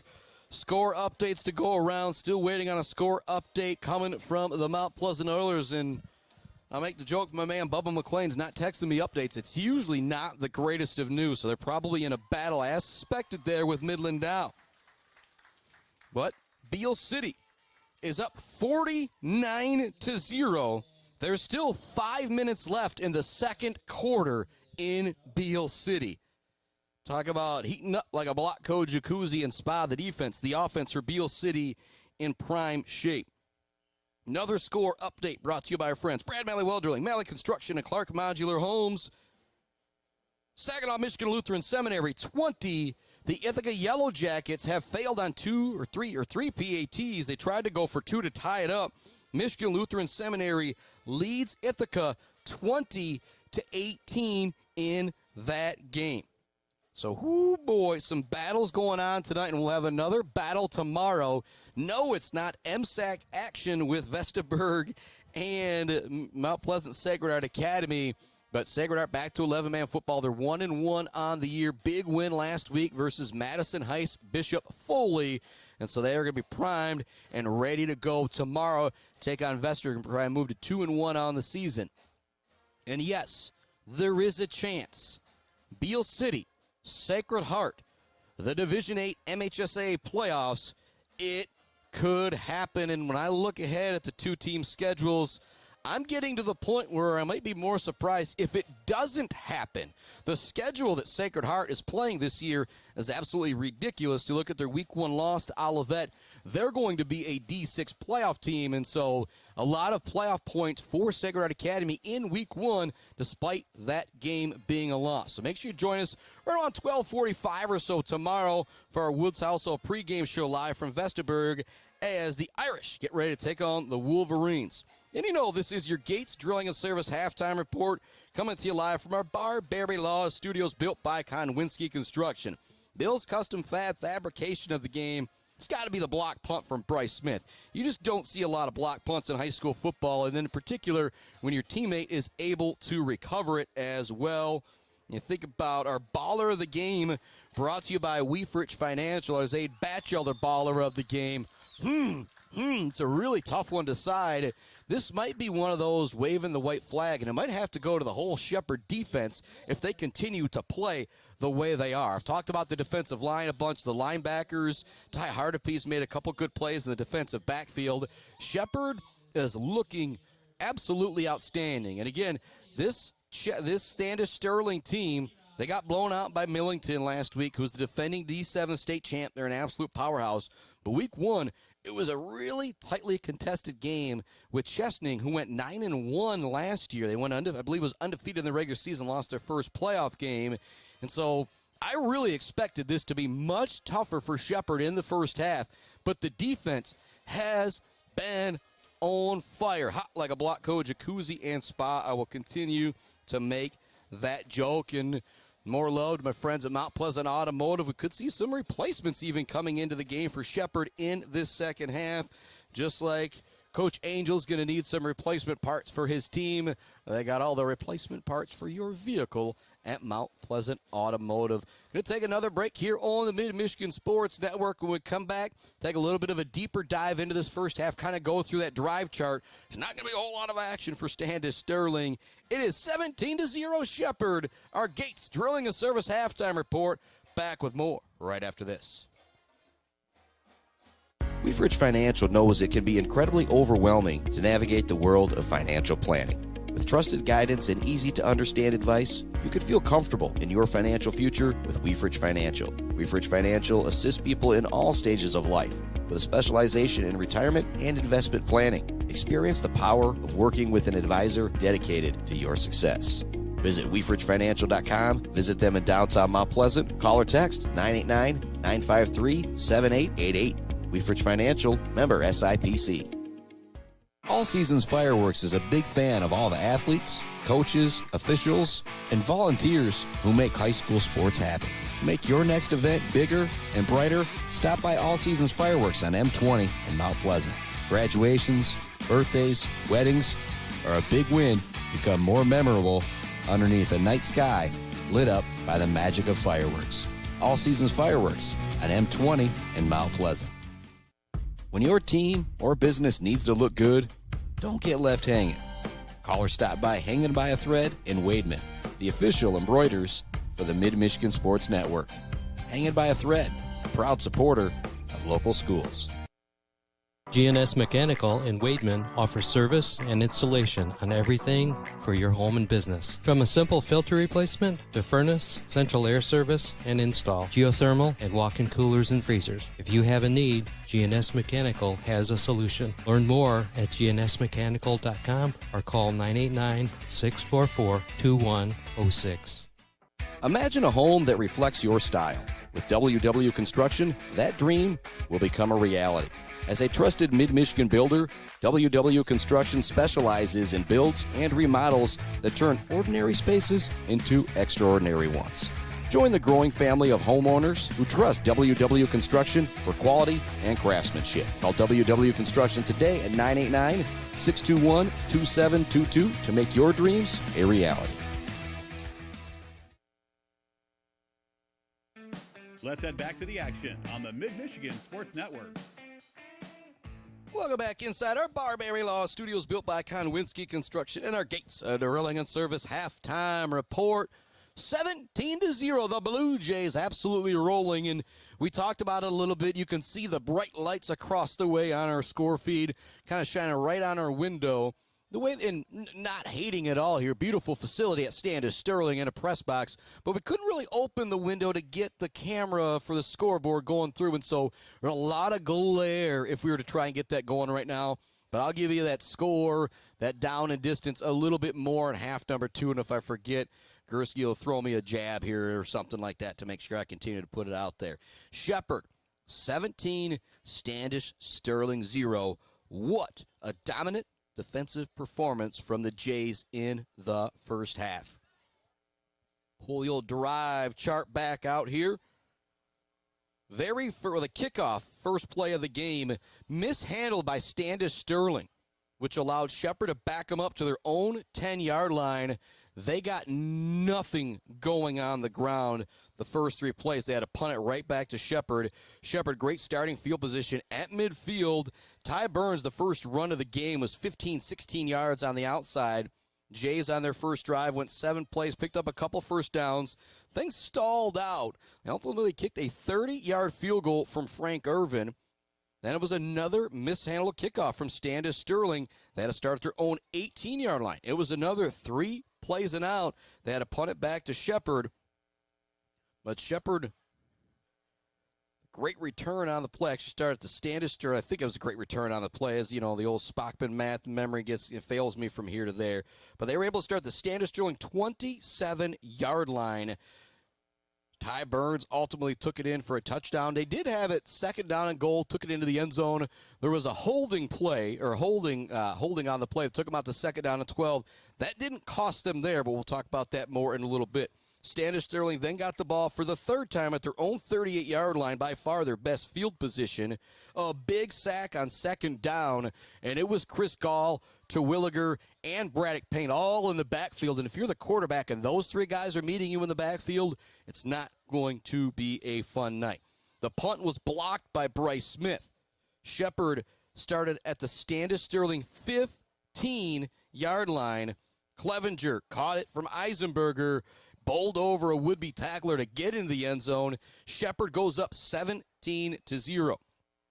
Standish then got at their own 22-yard line. They were able to pick up a first down. Easton Van Alstyne with a big sack to back up the Panthers. They had to punt it away, 17-0. Shepherd got it at their own 47-yard line. I believe it was like 4 or 5 plays, 4 or 5 first downs right off the get-go. But then another touchdown call back on the hold. 2nd down and goal. Ended up being 2nd down and long. It came back. Eisenberger had to go to the air. It was an interception at the goal line and a really nice interception from Stoll Kozinski. Again, pardon me to the Standish people if I am butchering that name. Then it was another 3 and out from Standish Sterling. The Blue Jays had it at the Standish 37-yard line again when they got it back. Ultimately, it was a turnover on downs. Standish had 2 plays to run before the end of the half. Bryce Smith getting in the backfield to bring down the quarterback on a monster sack to end the first half. Think about the MVP of the game, the Zaid Batchelder baller of the game, brought to you by our friends at Weefrich Financial. Again, it's going to be tough for me not to give it to kind of the whole entire defense because they've all been outstanding. But Bryce Smith with the block punt, he had that big sack. He's been in the backfield a bunch. And so if we're going to give it to one person, I'll make the joke that I got Bryce Smith penciled in right now. But the defensive performance from this team has been unbelievable. Take another break here to hear from our friends at Mount Pleasant Automotive and the crew.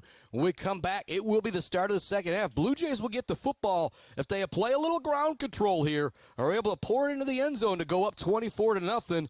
That's going to be very, very tough for Standish Sterling to come back from that.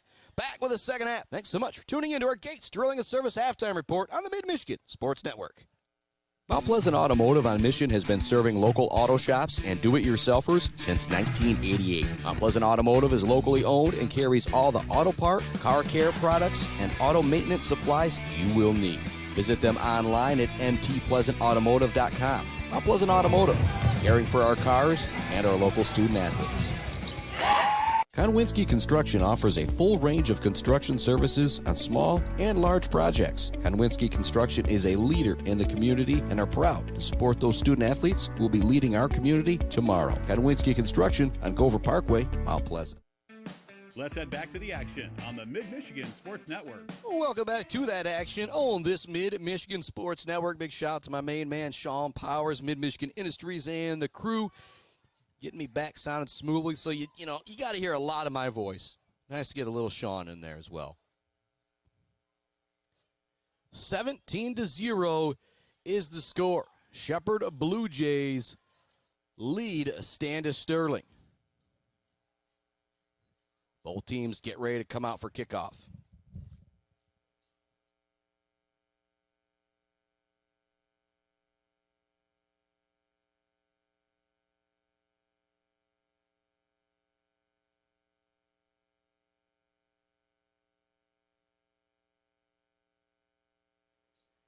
And if you see some signs down in the front there a little bit, we got some Standish faithful showing a lot of support for these youngsters, trying to get them back in the game. 17-0, but I had to do the, hey, if you're 7 feet tall, please don't hold it all the way up. But a big shout out to Standish Sterling. What a venue it is here for a football game on a Friday night as we start the second half.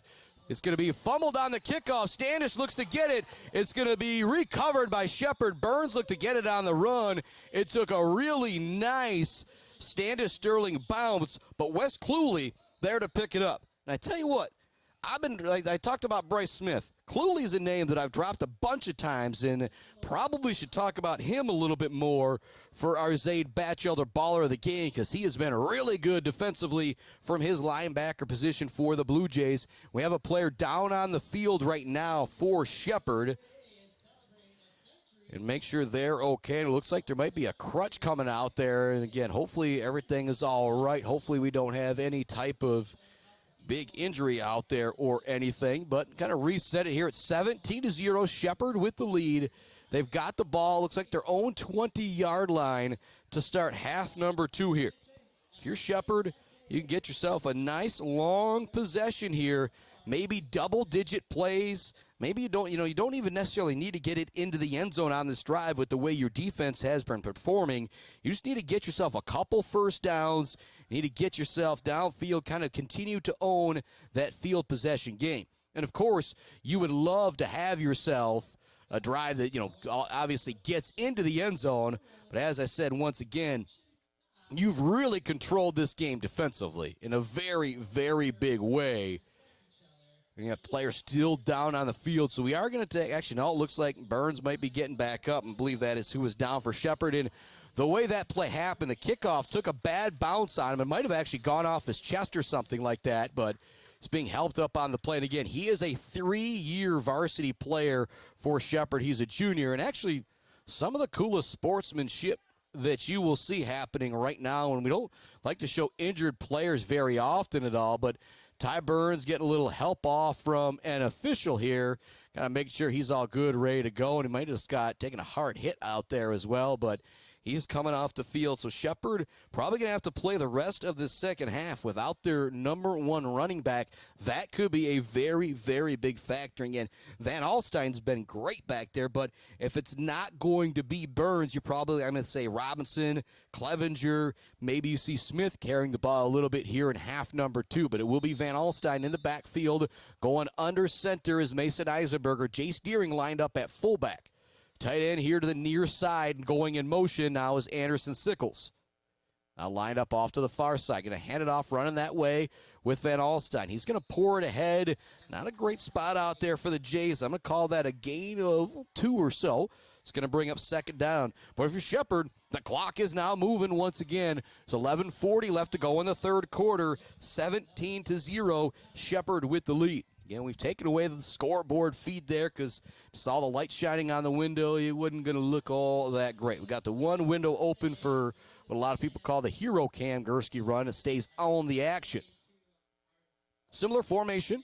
Do have one wide receiver split out wide. That's Clevenger to the left of Eisenberger. He comes in motion. I formation look for Eisenberger. Hands it off to Deering up the middle. Deering gets tripped up right at the line of scrimmage, does a good job of kind of shuffling forward for an extra yard or 2. It's going to bring up third down, and we'll call it 6 here. Eisenberger walking toward the sideline, getting the play from the official, or getting the play from the sideline. Big update coming from Saginaw. Ithaca with a pick 6. They're now up 26-20 over Saginaw Michigan Lutheran Seminary. Still in the first half there. Battle between Ithaca and MLS. Both teams coming to this game at 2-0, looking to win that Tri-Valley Blue Conference. Shotgun look. Handoff to Eisenberger here to the near side. Finds some running room. He's going to have first down yardage, or looks really close to it. They will move the chains. A big first down there for the Blue Jays. 10:20 left to go third quarter. 17-0. Shepherd with the lead. 56-0 at the half. Beale City up on Roscommon. That second half is going to go really quick. Under 10 minutes remaining here in the third quarter as the Jays running some clock. I formation look once again with Deering and Van Alstyne in the backfield. Sam King goes from the near side to the far side at tight end. Handoff up the middle to Deering once again. He's got big running room and is going to be brought down by Shanezer. Shanezer giving up probably 30, 40 pounds. Makes the smart decision to go with the leg tackle there on Deering. It's going to bring up second down and short now for Shepherd. Again, the clock is a factor now. The Blue Jays have given up 7 points through 10 quarters. They're up 17-0 here. Last week they shut out Sault Ste. Marie 34-0. Week 1 they bested Elma 17-7.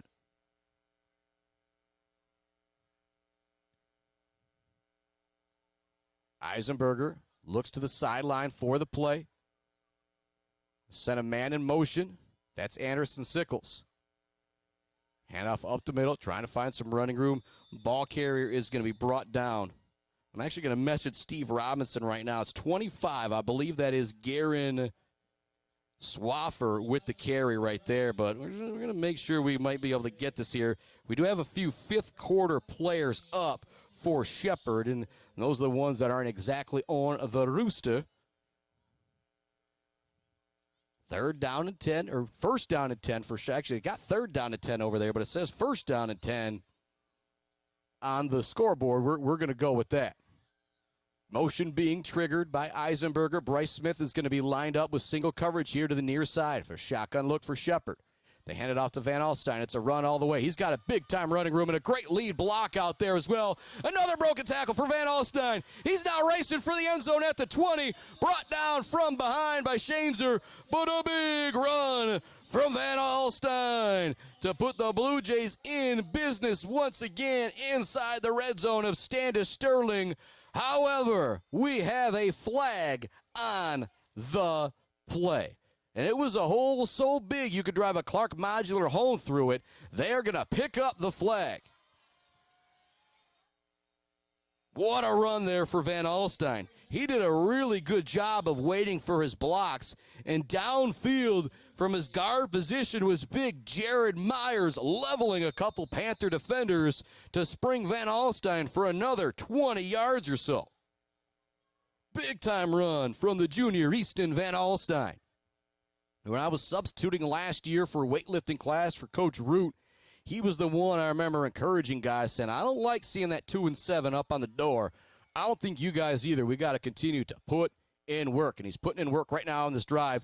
Deering gets the handoff up the middle. Nice tackle at the line of scrimmage. It's good to see Riley Blanchard out there for Standish Sterling, who went down with an injury in the first half, but is back out there continuing to play well. Clock tick.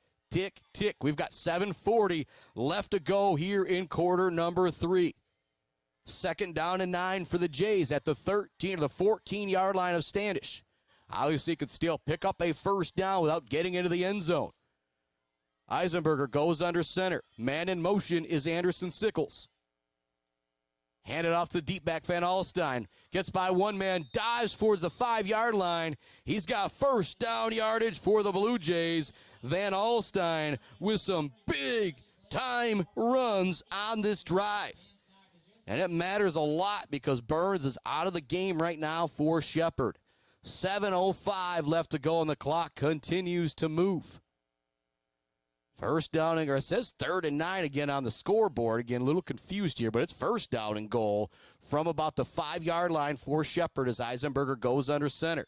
Hands it off to Van Alstyne once again. Tries to get there. Excellent open field tackle. Standish Sterling. That was Jay Roper on the play.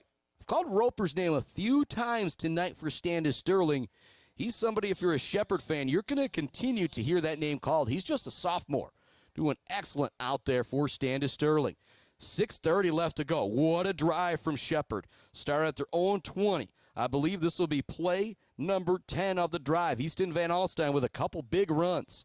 They have churned away nearly half of this third quarter on this march to the end zone. Deering lined up to the left of Eisenberger. To the right of Eisenberger is Van Alstyne. Handoff goes to Van Alstyne.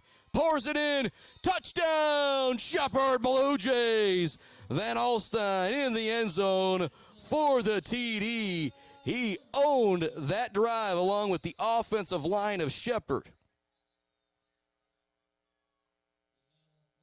But we do have a flag on the play. And Shepard has had 2 touchdowns called back via a hold. Will this be number 3? The officials are getting together right now, sorting things out. White hat looking to the sideline. This could be a dead ball foul, personal foul that's going against Shepard. And so the touchdown will count, but we'll see if they take the penalty yardage here or on the kickoff. Most of the time you see it on the kickoff, which allows you just to have much better field position. 6:02 left to go in the third quarter. What a statement drive from the Blue Jays. They go 80 yards, 10 plays. Easton Van Alstyne, a couple big runs out there for the Jays. 23-0 at the score. And oh my goodness, a thriller going on in Saginaw. We're not even at a halftime yet, or I guess it is just now halftime. But with 2:47 left in the first half, Ithaca went up 26-20. MLS is back on the board. They lead Ithaca 27-26 at the half. Both those teams 2-0. Those score updates brought to you by Brad Malley Well Drilling, Malley Construction, and Clark Modular Homes. Extra point is good for the Jays. They lead it 24-0 with 6:02 left to go in the third quarter. It's all Blue Jays up here in Standish Sterling Pantherland as they continue to dominate. And the most dominant part of this team has been the defense here tonight. They will take the field again here in just moments. Keep our broadcast right here. You know we're coming to you from the Barbary Law Studios, built by Konwinski Construction. Thanks for tuning in to our Gates Drilling and Service halftime report and our Woods Household pre-game show. We'll have our Bird All-American Grill post-game show coming up when this one wraps up. Some updates coming from the other games and whatnot. Talked about the Bills custom fab fabrication of the game. Gotta be still the block punt from Bryce Smith. After that, maybe that big run from Van Alstyne, because that was a sweet run from Van Alstyne. Again, I'll continue to give credit to Jared Myers, who was way out downfield, like Wyatt Wilson or Drew Gross from Beale City from his guard position, making that block. I also love J&J Auto, Blackco Pools and Spas, Weber Brothers Sawmill. Haven't really talked much about our Weber Brothers Sawmill timber of the game tonight. That is something to need to dive a little bit deeper in. And Monkford Oil and Gas Supply assist of the game, the touchdown toss from Mason Eisenberger to Noah Clevenger. 24-0. Here comes a kick from Irvin, fielded at the 36 by Standish Sterling, but Blanchard had to go low and actually had to take a knee, and so he's actually going to down it there. And so it'll still be great field position for Standish because of the unsportsmanlike conduct penalty that went against the Blue Jays. But again, if you're Standish, just nothing has gone your way tonight, and that kickoff is just kind of more evidence of that. Again, still great field position, your own 36-yard line. If you're the Standish Sterling coaching staff, Coach Marty Malcolm and the crew at halftime, you were saying this first drive is it, boys. If we don't get into the end zone here, I don't think they can come back. I think it's got to be 6 here for Standish or nothing. Blanchard looks to get to the outside. He's got 3 or 4 yards before he's buried by Sam King on the play. Nice hit out there from Sam King. A little J&J Auto collision report from the senior linebacker, Mr. King. 2nd down and 5. Solid gain there from Blanchard. But if you're Shepherd, I don't want to say you're okay with giving up 5 yards of play, but as long as that clock continues to move, we've got 5:33 left to go in quarter number 3. 2nd down and 5 for Standish Sterling from their own 41-yard line. Jays with about 7 or 8 guys lined up right near the line of scrimmage, ready to bear down. There's Deering in the backfield. Cluley teaming up to bring him down. King comes in to finish off the play. Boy. If you're Riley Blanchard, as soon as you got the ball, the opposing number 42, Jace Deering, met you, then as you maybe were going to slither away from him, Cluley comes in, and then King comes in to really clean things up. No gain on the play. 3rd down and 5. Weber Brothers Sawmill timber of the game maybe could go to Wes Cluley out there because, man, he has been big in the trenches. But again, as I say that, I've mentioned Jace Deering a whole lot too and doing a really good job from that fullback position. Man in motion for Standish Sterling. 3rd down and 5. Passing situation here. Shancer drops back. Throws Cluley again. It's almost intercepted. It would have been an amazing catch from Clevenger. He might have slipped. But Cluley in the backfield once again. It seems like every time Shancer's dropped back to throw, Wes Cluley, Jace Deering are bearing down on him. It's now 4th down and 5. And a little bit of the proverbial white flag here, I feel like, being raised by Standish Sterling with the punting formation. Again, you're at your own 41. If you didn't get it, it'd be tough, but there's just 4.5 left to go in the 3rd quarter, and you trail by 3 touchdowns and 3 two-point conversions. Another high snap. Pressure being applied. Blocked again. It's Bryce Smith with his 2nd punt block of the game. Woo! I tell you what, Bryce Smith may have got himself into the MHSA record books tonight. I'm going to have to go look after this game at MHSA.com.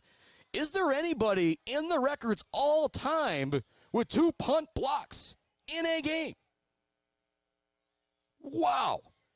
I feel like it's almost like having 2 grand slams in the same inning, which has happened a few times before with high school baseball, softball, but oh boy, and if he wasn't penned in for our Zaid Batchelder baller of the game. That just did it right there. Bryce Smith making it happen. His second block punt of the game. The Blue Jays set up with terrific field position at the Standish Sterling 25-yard line, but we have some flags coming down before the play. Might see Shepard back up. This is the second time we've kind of seen everybody move in that formation, and it cost the Blue Jays 5 yards. One of them happened on an extra point. And as I'm continuing to give some love, and it's actually going to go against the Panthers. Be an offside call there. Got to give some more love to this offensive line. Gall, Terwilliger, Judge, Myers, Payne. Woo! They have been unbelievable up front for the Blue Jays. Give those tight ends, Robinson, Sickles, King, Polson credit as well. I formation look. Deering lined up in the backfield. They fake it. Now looking to go long. Throw it post pattern to Smith. Touchdown! Bryce Smith in the back of the end zone. Right at the pole. What a throw from Mason Eisenberger. It's 30-0. Shepherd Blue Jays, and Bryce Smith, the senior, continues to have the football night of his life as he brings in the touchdown catch. We do have a player down on the field for Shepherd. Maybe one little negative spot, and it does look like it's Myers who is down, and that is a shame. Hopefully it's just some cramps out there, because Jared Myers and the rest of this offensive line, wow, have they been good. If you've been watching this whole game, think about every time Eisenberger's dropped back to throw compared to every time Shaner's dropped back to throw. A lot of it's been on play action, which can cause pressure either way. I feel like the play action makes it really hard for offensive linemen, because you kind of got to make it look like the run, and then your pass blocking as well. They have been just great up front. And then every time Shaner drops back to throw, there is somebody in his face immediately, in particular, Jace Deering and Wes Cluley.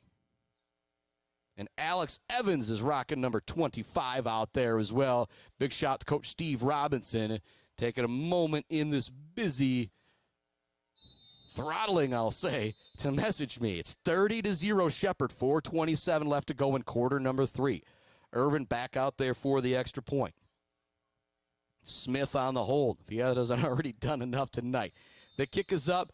It is good. Shepherd, 31. Standish, Sterling, 0. Shepherd, 2-0 for the first time since 2009. Looking to go 3-0 for the first time since 2009. And it's looking really, really good. They lead it 31-0. Bryce Smith with a touchdown catch, a sack, and 2 blocked punts. I'm going to go ahead and say it. Our Zaid Batchelder baller of the game, brought to you by Weefrich Financial. There could be a big 80-yard run or something, but this game's no longer in doubt because of his block punt and then the touchdown catch. And then a tip of the cap to Mr. Mason Eisenberger as well. Probably not really happy with the one mistake that he has made today, throwing that interception towards the corner of the end zone. But it was kind of the situation, maybe throw a little bit of a get-em ball at that time anyway. But boy, he has been really smooth running the show tonight for the Shepherd Blue Jays as well, as they lead it 31-0.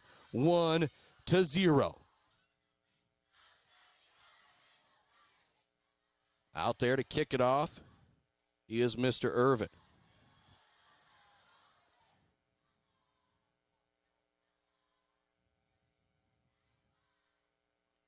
Messaging Rob Wise from Claire to see if we can get an update coming from him, and telling him Shepherd is up 31-0. Claire taking on Midland Bullock Creek tonight. New kicker out there for the Jays, Mr. Owen Onstadt. Shout out to my main man, Pat Onstadt. Officials giving him the signal, saying, yes, son, you are ready to go. Go ahead and boot it away. Here comes the kick. Not going to be as deep as we've seen, but it's going to take a bounce at the 32. Picked up at the 30, or 25, pardon me. Running over a would-be tackler out there is the returner. Blanchard on the return. Standish will start with it just outside their own 40-yard line. There is 4:27 left to go in the third quarter. Shepherd got the ball with 4:34 left to go. quick touchdown pass has already got Standish back out here. And it's at their own 41-yard line. And with this 31-point lead, we could see some new numbers out there for the Blue Jays. I still see King, Cluley, and Bryce Smith in at linebacker. Hardepe's still out there at defensive back as well. So still a good number of starters out there for Shepherd as they lead at 31-0. Shanes are going to the air, throws it. It's going to be caught, but big tackle right away. Little J&J Auto collision report for Colton Klump as he buries the receiver immediately. Slow getting up is the receiver on that play. But great sportsmanship there between Stokozinski and the big tackler on that play. Klump, I think Stokozinski was getting up like, oh, good hit, man, on that one. Under 4 minutes remaining here in the third quarter. Shepherd leads at 31-0. Standish with the ball just on their side of the 50-yard line at their own 46-yard line. 2nd down and 5 for the Panthers. Blue Jays out there in the all-white, the blue and gold shoulders. Standish Sterling out there in the all-blue with the gold helmet. The Panther paw on there, Shepherd with the yes. That one's going to be a throw a little too quick, a little too high for the intended wide receiver. It's going to bring up 3rd down and 5. Much love going out to our friends. Martinez Lawn Care, Bogue, Banga and Bradley, Powell Frame and Collision, Dick Silva Auto Sales, Brickner and Bunkner Farm Bureau Insurance Group, Block Electric, The Diner, WW Construction, All Seasons Fireworks, Pier Plumbing, the official embroider of the Mid-Michigan Sports Network, hanging by a thread, and our friends at GNS Mechanical. 3rd down and 5 for Standish. You're definitely going to go for it here if you're Standish. 3:31 left to go, 31-0. There's Cluley in the backfield again, giving chase. It's going to be intercepted. Clevenger ripped it away from the wide receiver. An INT for the Blue Jays. They'll take back over right near midfield. Clevenger now himself has a TD and an INT. What a game defensively from the Blue Jays. You have got 2 blocked punts from Bryce Smith. You now have the interception from Mr. Clevenger. You got a couple sacks out there as well. This Shepherd defense is absolutely for real. 3:25 left to go, third quarter. Shepherd with a chance to make this a running clock if they're able to put it into the end zone. And if you told these youngsters last year you lose 55-22, next year you put in the hard work, you're going to have a running clock, they would all love to hear that. And the hard work that they have put in has got them heading that way. Big gain for Easton Van Alstyne. It's going to bring up 2nd down and short here for the Blue Jays after the big carry from the junior running back. The one thing to worry about right now if you're Shepherd, Ty Burns has not been back into this game in the second half. But again, hopefully he will be ready to go in the future. And as I get the look from Gursky, he's like, why would you put him back out there? Good point. Man in motion is Brady Robinson. Comes here to the near side. Eisenberger goes under center. He's going to hand this one off to Deering. Deering pours ahead. The big fullback, Junior's got 1st down yardage for the Jays. They're really close to it. Waiting to see them move the chains. They will wave them forward. Tick, tick, tick. 2:38 left to go, third quarter, 31-0. Clare leads Midland Bullet Creek 42-21. So Clare, Shepherd, both looking to move to 3-0. I believe that's an October 11th or October 3rd matchup with those two, or with Shepherd and Clare. That's going to be a really, really good one. Hand off to Van Alstyne. He's carrying tacklers with them for several yards to pick up 5 on the play.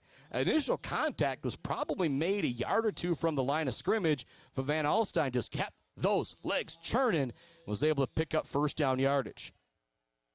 Van Alstyne, no matter what he does, just a stud out there for the Blue Jays. I go back to when I was covering this group of juniors when they were in the Colt League, just a win away from the International World Series. He was the one, well, they've been 13-14. He actually hit one out of the park over at the Sanford Meridian Little League Park. It was just a blast. Tight formation here for the Jays. They hand it off up the middle. Running on the play is the sophomore Alex Evans. He's going to pick up maybe a yard or 2 on the play. So one of the fifth quarter players out there getting some extra run with this score the way it is. 1:25 left in the third quarter.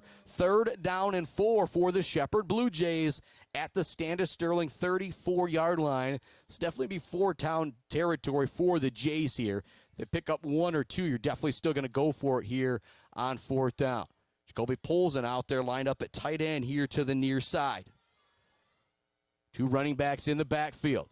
They're going to hand it off, trying to find some running room is the sophomore Evans. He's going to pick up maybe 2 or 3. It's going to bring up 4th down and very short. Do have a couple substitutions coming into the game, like Shepherd might think about punting it away. Eisenberger does come back in. Now see Deering come back out.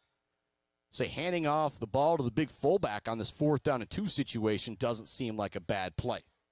Again, clock continuing to move. When they snap the ball, they'll be under 30 seconds in this third quarter. Shepherd leads it 31-0. Anderson Sickles goes in motion to the far side from the near side. They're going to run it that way behind the big tight end.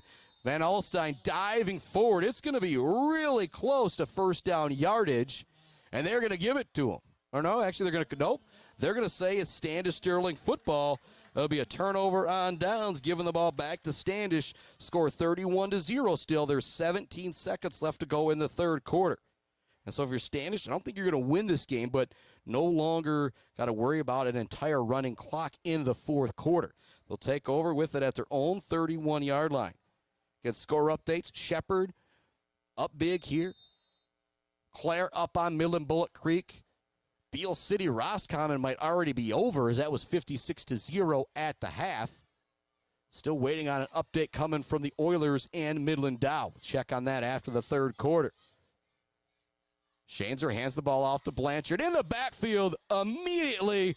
Bringing down the ball carriers, that big Braddock Payne out there, and wait to see, nope, that is going to be Mr. Jared Myers, 65, getting back there. And again, he was a player who was down with an injury a little bit ago, and so great to see Big Myers back up there making a play in the backfield. 2nd down and 12 now for Standish Sterling. And Weber Brothers Sawmill, timber of the game. There's a lot of guys out there. Deering has been great at fullback and defensive end.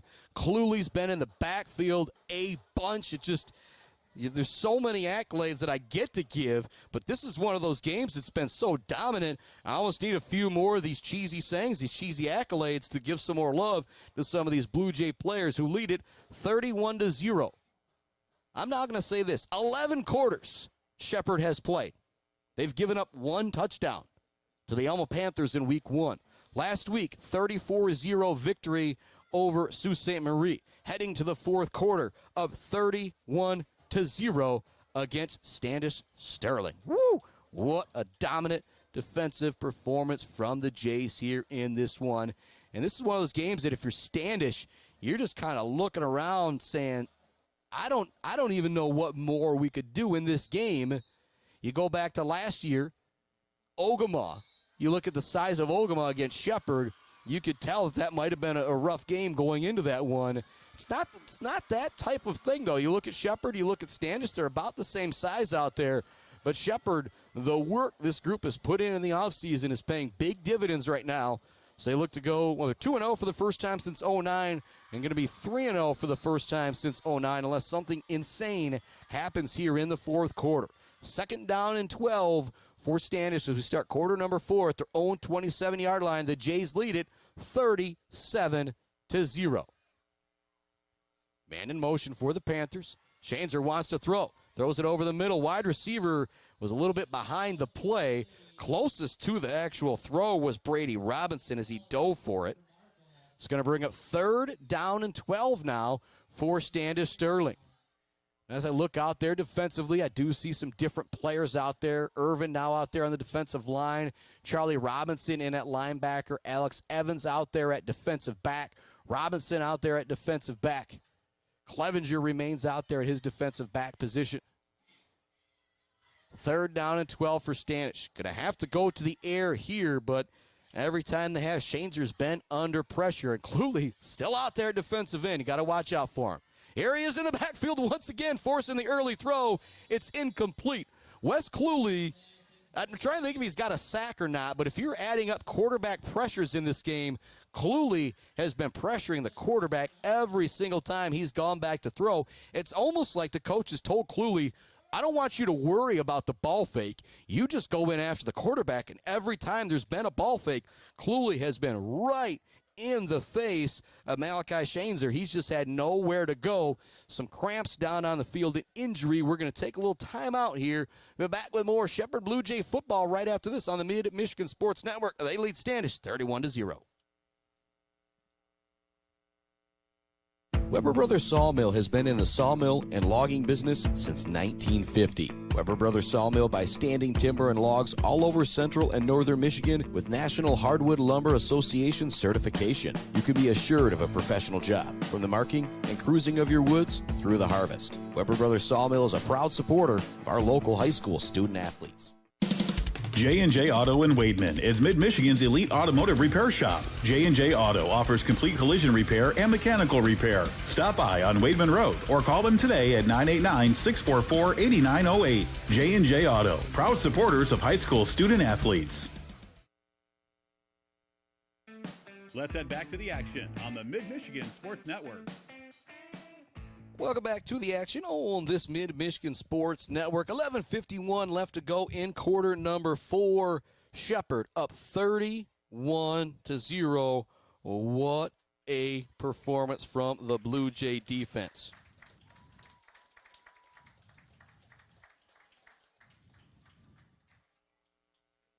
Checking with Joe Marciando, digital media teacher at the GI Tech Center, running that excellent student broadcast with the GI Tech student broadcast team. My main man, Brenton Scobie, who was our first student athlete of the week this week, brought to you by our friends, Mount Pleasant Automotive, Bill's Custom Fab, and many others. Punting formation now for Standish Sterling. Again, they're so backed up, they're not going to be able to go for it. And it's not a good punt. It's going to dribble out here towards midfield. And, as I pull up the feed, I hear Brenton Scobie just for a moment. 42-17, Mount Pleasant on top of Midland Dow. And so a great night of Mid-Michigan football if Ithaca can hang on to win. Clare's winning big. Shepherd's winning big. Mount Pleasant winning big. Sacred Heart Academy in action tomorrow. We'll continue to keep you updated on all these games, including my buddy Jeremy Woodcock updating me on what's going down with Michigan Lutheran Seminary and the Ithaca Yellow Jackets, as this game is no longer in doubt. The Blue Jays lead it 31-0, 11:44 left to go in the fourth quarter. And again, they start in Standish Sterling territory. That's another thing I'm going to have to look at on this drive, is how many times Shepherd has just had unreal field position. Shotgun snap. We might have a delay of game coming here. It did seem like Shepherd hurried to the line. It will be that delay of game. They'll back him up 5 yards. And so going back to the very beginning of this game, Shepherd, their first drive started at midfield.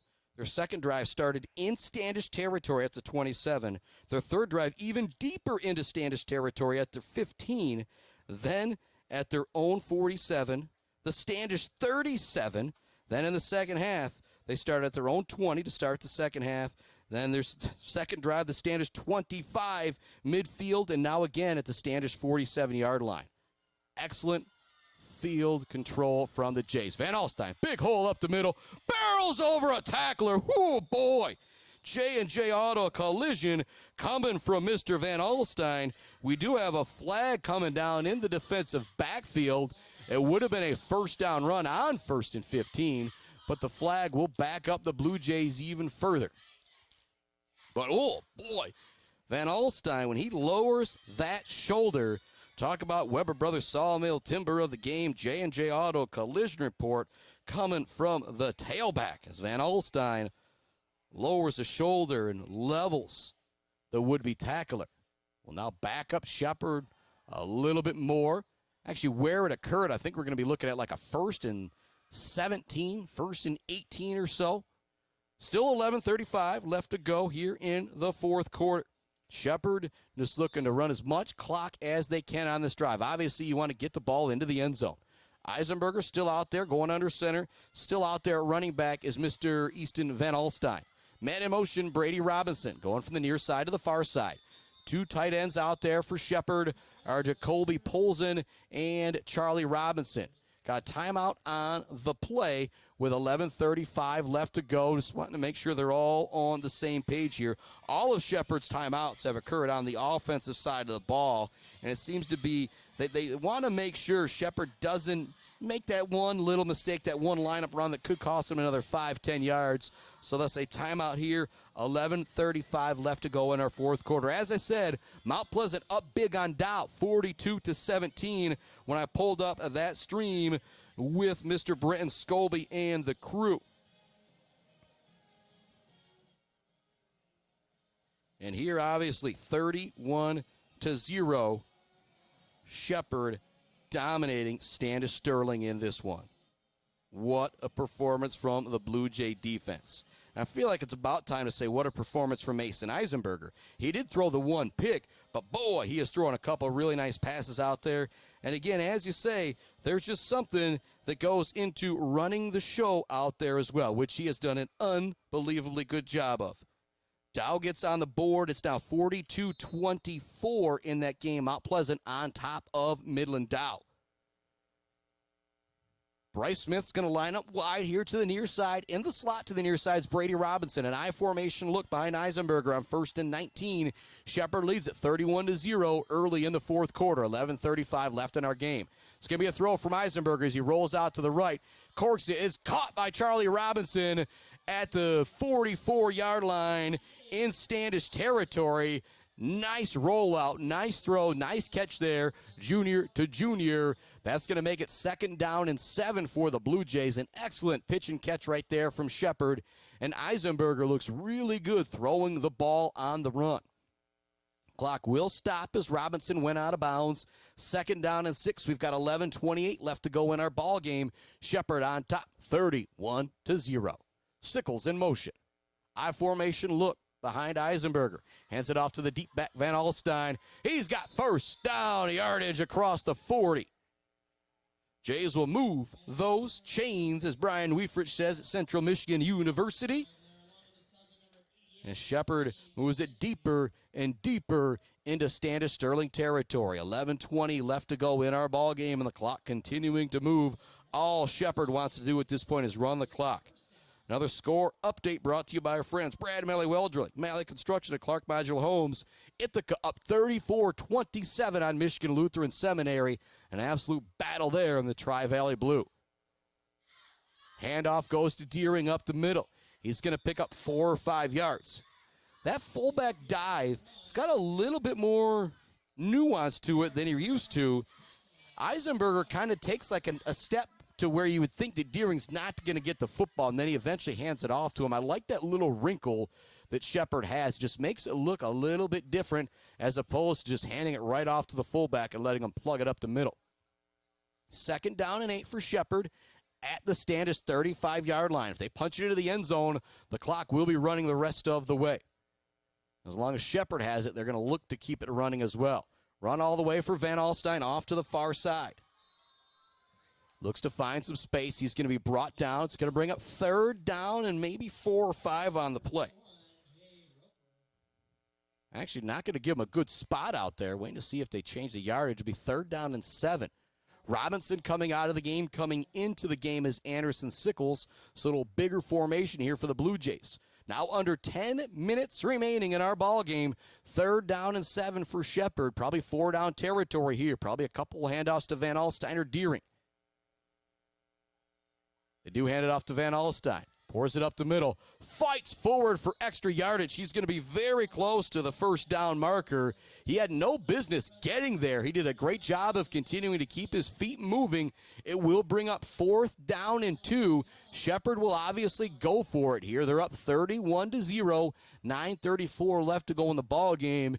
If Big Nick Irvin came out here, this would be about a 45-yarder, so I don't think we'll see the field goal attempt. Deering at fullback. Eisenberger goes under center. Van Alstyne, the deep back. Sickles goes in motion. They'll run it that way. Big room for Van Alstyne. He's got the 1st down. Brought down at the 22-yard line. Ty Burns, when he went out of this game, was probably 60 to 70 yards on the ground in the first half. Van Alstyne closing in on 100 if he's not well over 100 yards on the ground. But the poor guy is not going to win our Zaid Batchelder baller of the game. Mr. Bryce Smith with 2 blocked punts tonight. Also caught a touchdown as well. Also had a sack. That's a pretty darn good night. I don't care who you are. Back under center is Eisenberger. 8:40 left to go now in the ball game. Clock continues to move for Shepard. Fake the handoff. Eisenberger wants to throw it. He's got a man. It's caught by Charlie Robinson. He turns it upfield. Goes to the end zone. He's in. Touchdown. Charlie Robinson. Eisenberger with his 3rd TD toss of the night. Shepard leads it 37-0. Woo, boy. Eisenberger, again, my apologies to him. He's not going to take over Bryce Smith. But 3 touchdown passes for the junior quarterback. He has been electric here tonight. We know we can run the football as well, but we have not seen him need to do so much. The extra point is actually going to be blocked on this one, so it'll stay 37-0. But once Standish Sterling gets it back, that clock is not going to stop unless it's a timeout or a penalty, as Shepard is absolutely rolling up 37-0. 17-7 week 1 victory over Elma. Last week 34-0 over Sault Ste. Marie, and tonight you now lead it 34-0 last week. It's 37-0 tonight. What a start for the Blue Jays. This will be their first 3-0 start, going all the way back to 2009. I'm actually going to pull up the Michigan-football.com right now for the Shepherd Blue Jays, because I am also a little curious, when is the last time they started 4-0? Was it that 2009, or do I need to go back even further? Shepherd in 2009 did start 3-0 before falling to Freeland. And so for a 4-0 Shepherd start, you have got to go all the way back to 2001. Back when myself and Adam Gursky were still in high school. Yeah, we're getting old, buddy. The look I just got up here was like, whoa, that is a long, long time. But what a start for Shepherd. And move to 3-0 on the year. Kickoff is going to be a flubber. It's going to be fielded at the 15-yard line. Again, a little bit of trouble out there handling that kickoff from Standish Sterling. I don't think that would have been the difference in the game. I think Shepherd was going to win this game regardless. They just look like the better team out there. But field position, this game maybe could be 21-0 if Shepherd was starting backed up a little bit more, but they have continued to start with the ball near midfield and sometimes even in Standish Sterling territory as Standish takes back over with 8:12 left to go in the ball game. Again, the clock is now going to move very, very fast unless they punch it into the end zone here. Shanzer goes under center. A last-second player running off for Standish Sterling as they had too many guys on the field. Fake the handoff. Now it's going to be run all the way for Shanzer. He's got some room up the middle. Irvin's going to whip him down after about a 10-yard gain. And now I'm going to ask Gursky to kind of fan out a little bit and see if you can get the cloud of baby powder. You see that over there. That is all a cloud of baby powder from the student. Now zoom in on the student section. Just coming from this small group of youngsters have led to this huge cloud over the field. And we do have a player down. But yeah, the powder is going over there because Shepherd is up 37-0. We will now have a timeout for an injury here. So we're going to take another break here on the Mid-Michigan Sports Network. Hear from our friends Joe Barberry and the crew. Shepherd rolling up 37-0. 7:28 left to go in the fourth quarter. Back with more Blue Jay football right after this. Hi, I'm attorney Joe Barberry. Just like doctors specialize in areas of medicine, at Barberry Law, we specialize in getting you the best possible results. If you've been injured by someone else's negligence, you owe it to yourself and your family to call our legal team. At Barbary Law, we focus on one thing, and that's getting you the compensation you deserve. Every case we take personally. My attorney is Joe Barbary. He can be yours too. Mumford Oil and Gas Supply is your one-stop shop for top quality products and procurement in the Michigan oil and gas industry. With over 45 years of experience and a strong commitment to customer satisfaction, Mumford Oil and Gas Supply delivers the best solutions for your oil and gas production, drilling, and service needs. If you need it, Mumford Oil and Gas Supply can get it. Visit them on Fancher today or give them a call at 989-317-8582. Welcome back inside our Barbary Law Studios. Hand off to Blanchard up the middle. He's going to pick up 7 or 8 yards before he is brought down. He's going to bring up second down for Standish Sterling. And score updates coming from our friends Clark Modular Homes, Brad Malley Well Drilling, Malley Construction. Beal was up 56-0 at the half. They're going to win big. Mount Pleasant was up pretty big on Dow. Clare up big on Midland Bullet Creek. Shepherd up big here against Standish. The one game in doubt, a battle between Michigan Lutheran Seminary and the Ithaca Yellow Jackets. We'll continue to have updates through the rest of this game and in our Bird All-American Grill post-game show from my main man, Jeremy Woodcock. And I imagine we will get done before that game gets done. Make sure you check out Facebook later. I'll post the scores from tonight. Make sure you tune in tomorrow as Sacred Heart Academy takes on Vesterberg in 11-man football action. Yep, Sacred Heart Academy back in 11-man action. That'll be a 1 o'clock kickoff live from Vesterberg. Clock continues to move here. This next snap will be around 6 minutes remaining in the fourth quarter for Standish Sterling. Was moving the football a little bit now with a few substitutions out there for the Shepherd Blue Jay defense. Cluley is still out there, though, at his linebacker position. Run coming here to the near side. Nowhere to go. Big-time tackle out there. Clevenger comes in and cleans up the play. A little J&J Auto Collision report right there. And going back, think about our Mumford Oil and Gas Supply assist of the game. You've got 3 touchdown tosses to choose from for Mason Eisenberger, but I'm going to go to the one with Bryce Smith in the back of the end zone. That was a beautiful ball. There was kind of 2 safeties closing in on it, but just a greatly thrown ball. That doesn't sound really good. Sorry, Jay Gross.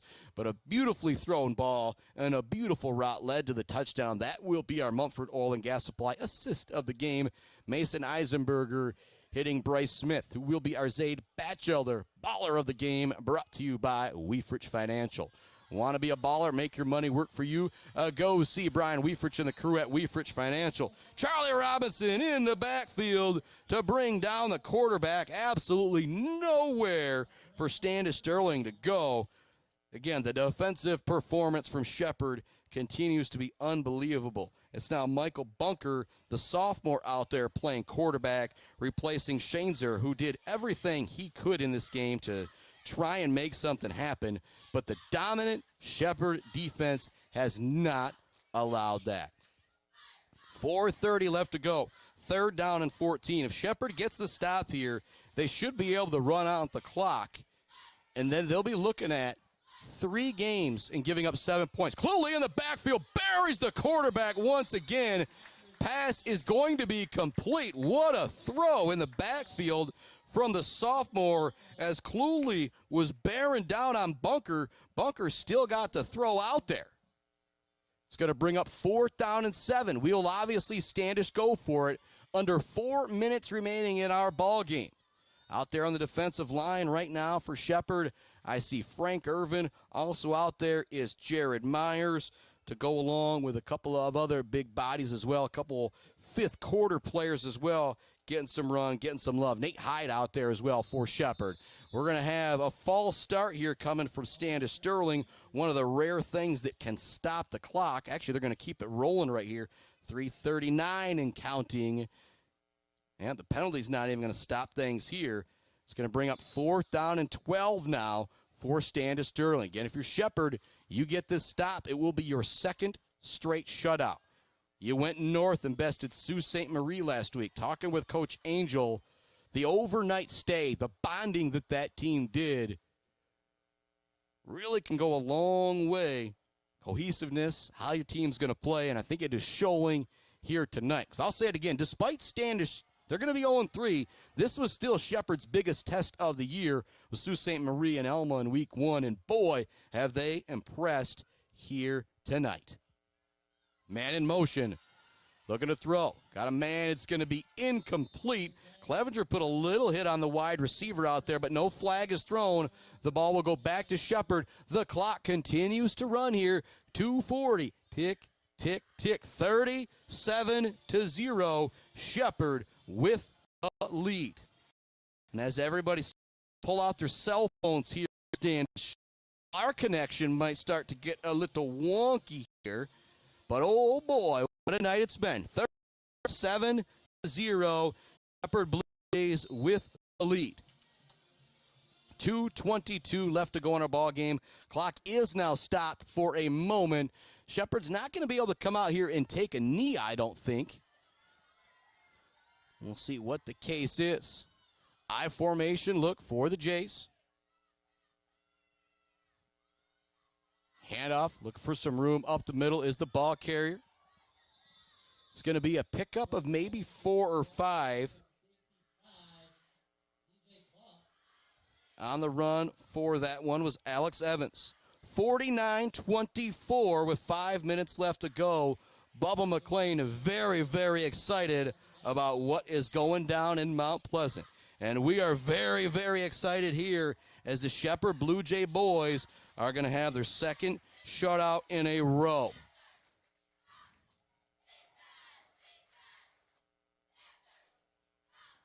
And a shout out to the Standish Sterling cheerleaders who are still cheering with all their might down on the sideline. And that's really the special thing about high school sports. You so often think about the football players on the field, but there's so many parents here that aren't watching that football game. They're here for the cheerleader. They're here for the tuba player. They're here for the trumpet player. Short run there for Shepherd. Nothing really happening. We're now under a minute remaining. 3rd down for the Jays. Standish technically still has 3 timeouts, so if they were going to use them, it would have happened. And so we're just kind of running things out here until we head into our Bird All-American Grill postgame show. The only place you'll ever find this guy postgaming is the Bird All-American Grill in downtown Mount Pleasant. Or maybe out with Sidney Tillman and the crew out at Sidney's Judge's Bench. Grab me a bird burger. Or grab me a bench burger. Bench burger, bird burger. Oh, I love them both. Handoff going to Evans. He's going to have 1st down yardage. He pulls ahead, and that will probably do it. 20 seconds remaining. They will move the chains, and we will see if they need to take one more snap. I don't think they will. That is going to do it. Your Shepherd Blue Jays 3-0 for the first time since 2009. Back-to-back shutouts. They have given up 1 touchdown through 3 games. What a performance from the Shepherd Blue Jays tonight on the road, taking on a really strong Standish team that has been a perennial playoff team. 37-0 our final. Headed to our Bird All-American Grill post-game show right after this on the Mid-Michigan Sports Network. Hi, I'm attorney Joe Barbary. Just like doctors specialize in areas of medicine, at Barbary Law, we specialize in getting you the best possible results. If you've been injured by someone else's negligence, you owe it to yourself and your family to call our legal team. At Barbary Law, we focus on one thing, and that's getting you the compensation you deserve. Every case we take personally. My attorney is Joe Barbary. He can be yours too. Konwinski Construction offers a full range of construction services on small and large projects. Konwinski Construction is a leader in the community and are proud to support those student athletes who will be leading our community tomorrow. Konwinski Construction on Gover Parkway, Mount Pleasant. Mount Pleasant Automotive on Mission has been serving local auto shops and do-it-yourselfers since 1988. Mount Pleasant Automotive is locally owned and carries all the auto part, car care products, and auto maintenance supplies you will need. Visit them online at mtpleasantautomotive.com. Mount Pleasant Automotive, caring for our cars and our local student athletes. Bogwai Banga and Bradley on Main Street in Mount Pleasant provides uncompromising integrity when providing tax and accounting services to individuals and small businesses in the Mid-Michigan area. Bogwai Banga and Bradley has an expert CPA ready to help you, whether you're an individual that needs help with taxes or a business that needs help with, well, just about everything. Bogwai Banga and Bradley is a leader in the community and a proud supporter of local high school sports. Visit them online at bwbpc.com or stop into their office on Main Street in downtown Mount Pleasant. Joe Wentworth with Pradium Realty, Robin Stressman and Associates is a proud supporter of our local high school student athletes, working hard and showing pride for our community. For all of your real estate needs, go with Joe. Joe Wentworth with Pradium Realty, Robin Stressman and Associates, 989-817-1291. Martinez Lawn Care, just like our local football teams, can keep your yard looking good deep into fall, and we all know winter is coming. Call now to get on their snow plowing schedule. Find Martinez Lawn Care on Facebook or call them at 989-317-5536. Brickner and Bunker Farm Bureau Insurance Group is Mid-Michigan's #1 team for protecting what matters most to you. Home, auto, life, farm, business. They offer a wide variety of coverage at affordable rates with the customer service of a best friend. Visit Brickner and Buckner Farm Bureau Insurance Group on Pickard Road or visit them online at bricknerbunkerinsurance.com. Let's head back to the action on the Mid-Michigan Sports Network. Welcome on inside our Bird All-American Grill postgame show, and I might be getting the one update we need. Well, we're not going to have the finish of MLS and Ithaca because heading to the fourth quarter, Ithaca leads Saginaw Michigan Lutheran Seminary 34-27. And so that is going to be quite a finish over in Saginaw as Ithaca looks to go 3-0 on the year and try and continue their stranglehold on the Tri-Valley, Blue Conference it is this year. Seems to always change them. But, oh boy, what a night for the Blue Jays. 37-0. They blast Standish Sterling. Field position, defense, just absolutely dominant here tonight. Our Zaid Batchelder baller of the game, Mr. Bryce Smith. He caught a touchdown. He sacked the quarterback. He blocked not one, but 2 punts. Bryce Smith is a Batchelder baller of the game, brought to you by our friends at Weefrich Financial. Think about the Bills Custom Fab fabrication of the game. Well, not one, but 2 blocked punts again for Mr. Bryce Smith. And also think about that Weber Brothers Sawmill timber of the game, Mumford Oil and Gas Supply assist of the game. The assist going to Mr. Mason Eisenberger, and the timber of the game is going to Mr. Wes Cluley. He was in the backfield all game long. Every time Standish Sterling wanted to throw the football, there was number 10 in the backfield, bothering the quarterback, Shanezer. Ooh, boy, 37-0. Shepherd a winner. Beale City winning big. Mount Pleasant crushing Midland Dow. What a night of football. Clare up big on Midland Bullock Creek. We'll have updates on Ithaca when we know the final there, along with our high school football Friday night scoreboard coming up later on Facebook and Instagram. And make sure you tune in tomorrow around a 12:45 Woods Household pregame show, noon 45 Woods Household pregame show, live from Vesterberg as the Wolverines host the Irish in football action. Chris Bachman and Adam Gursky signing off from Standish Sterling High School. Our final, Shepherd 37, Standish Sterling 0 through 12 quarters. The Jays have given up 1.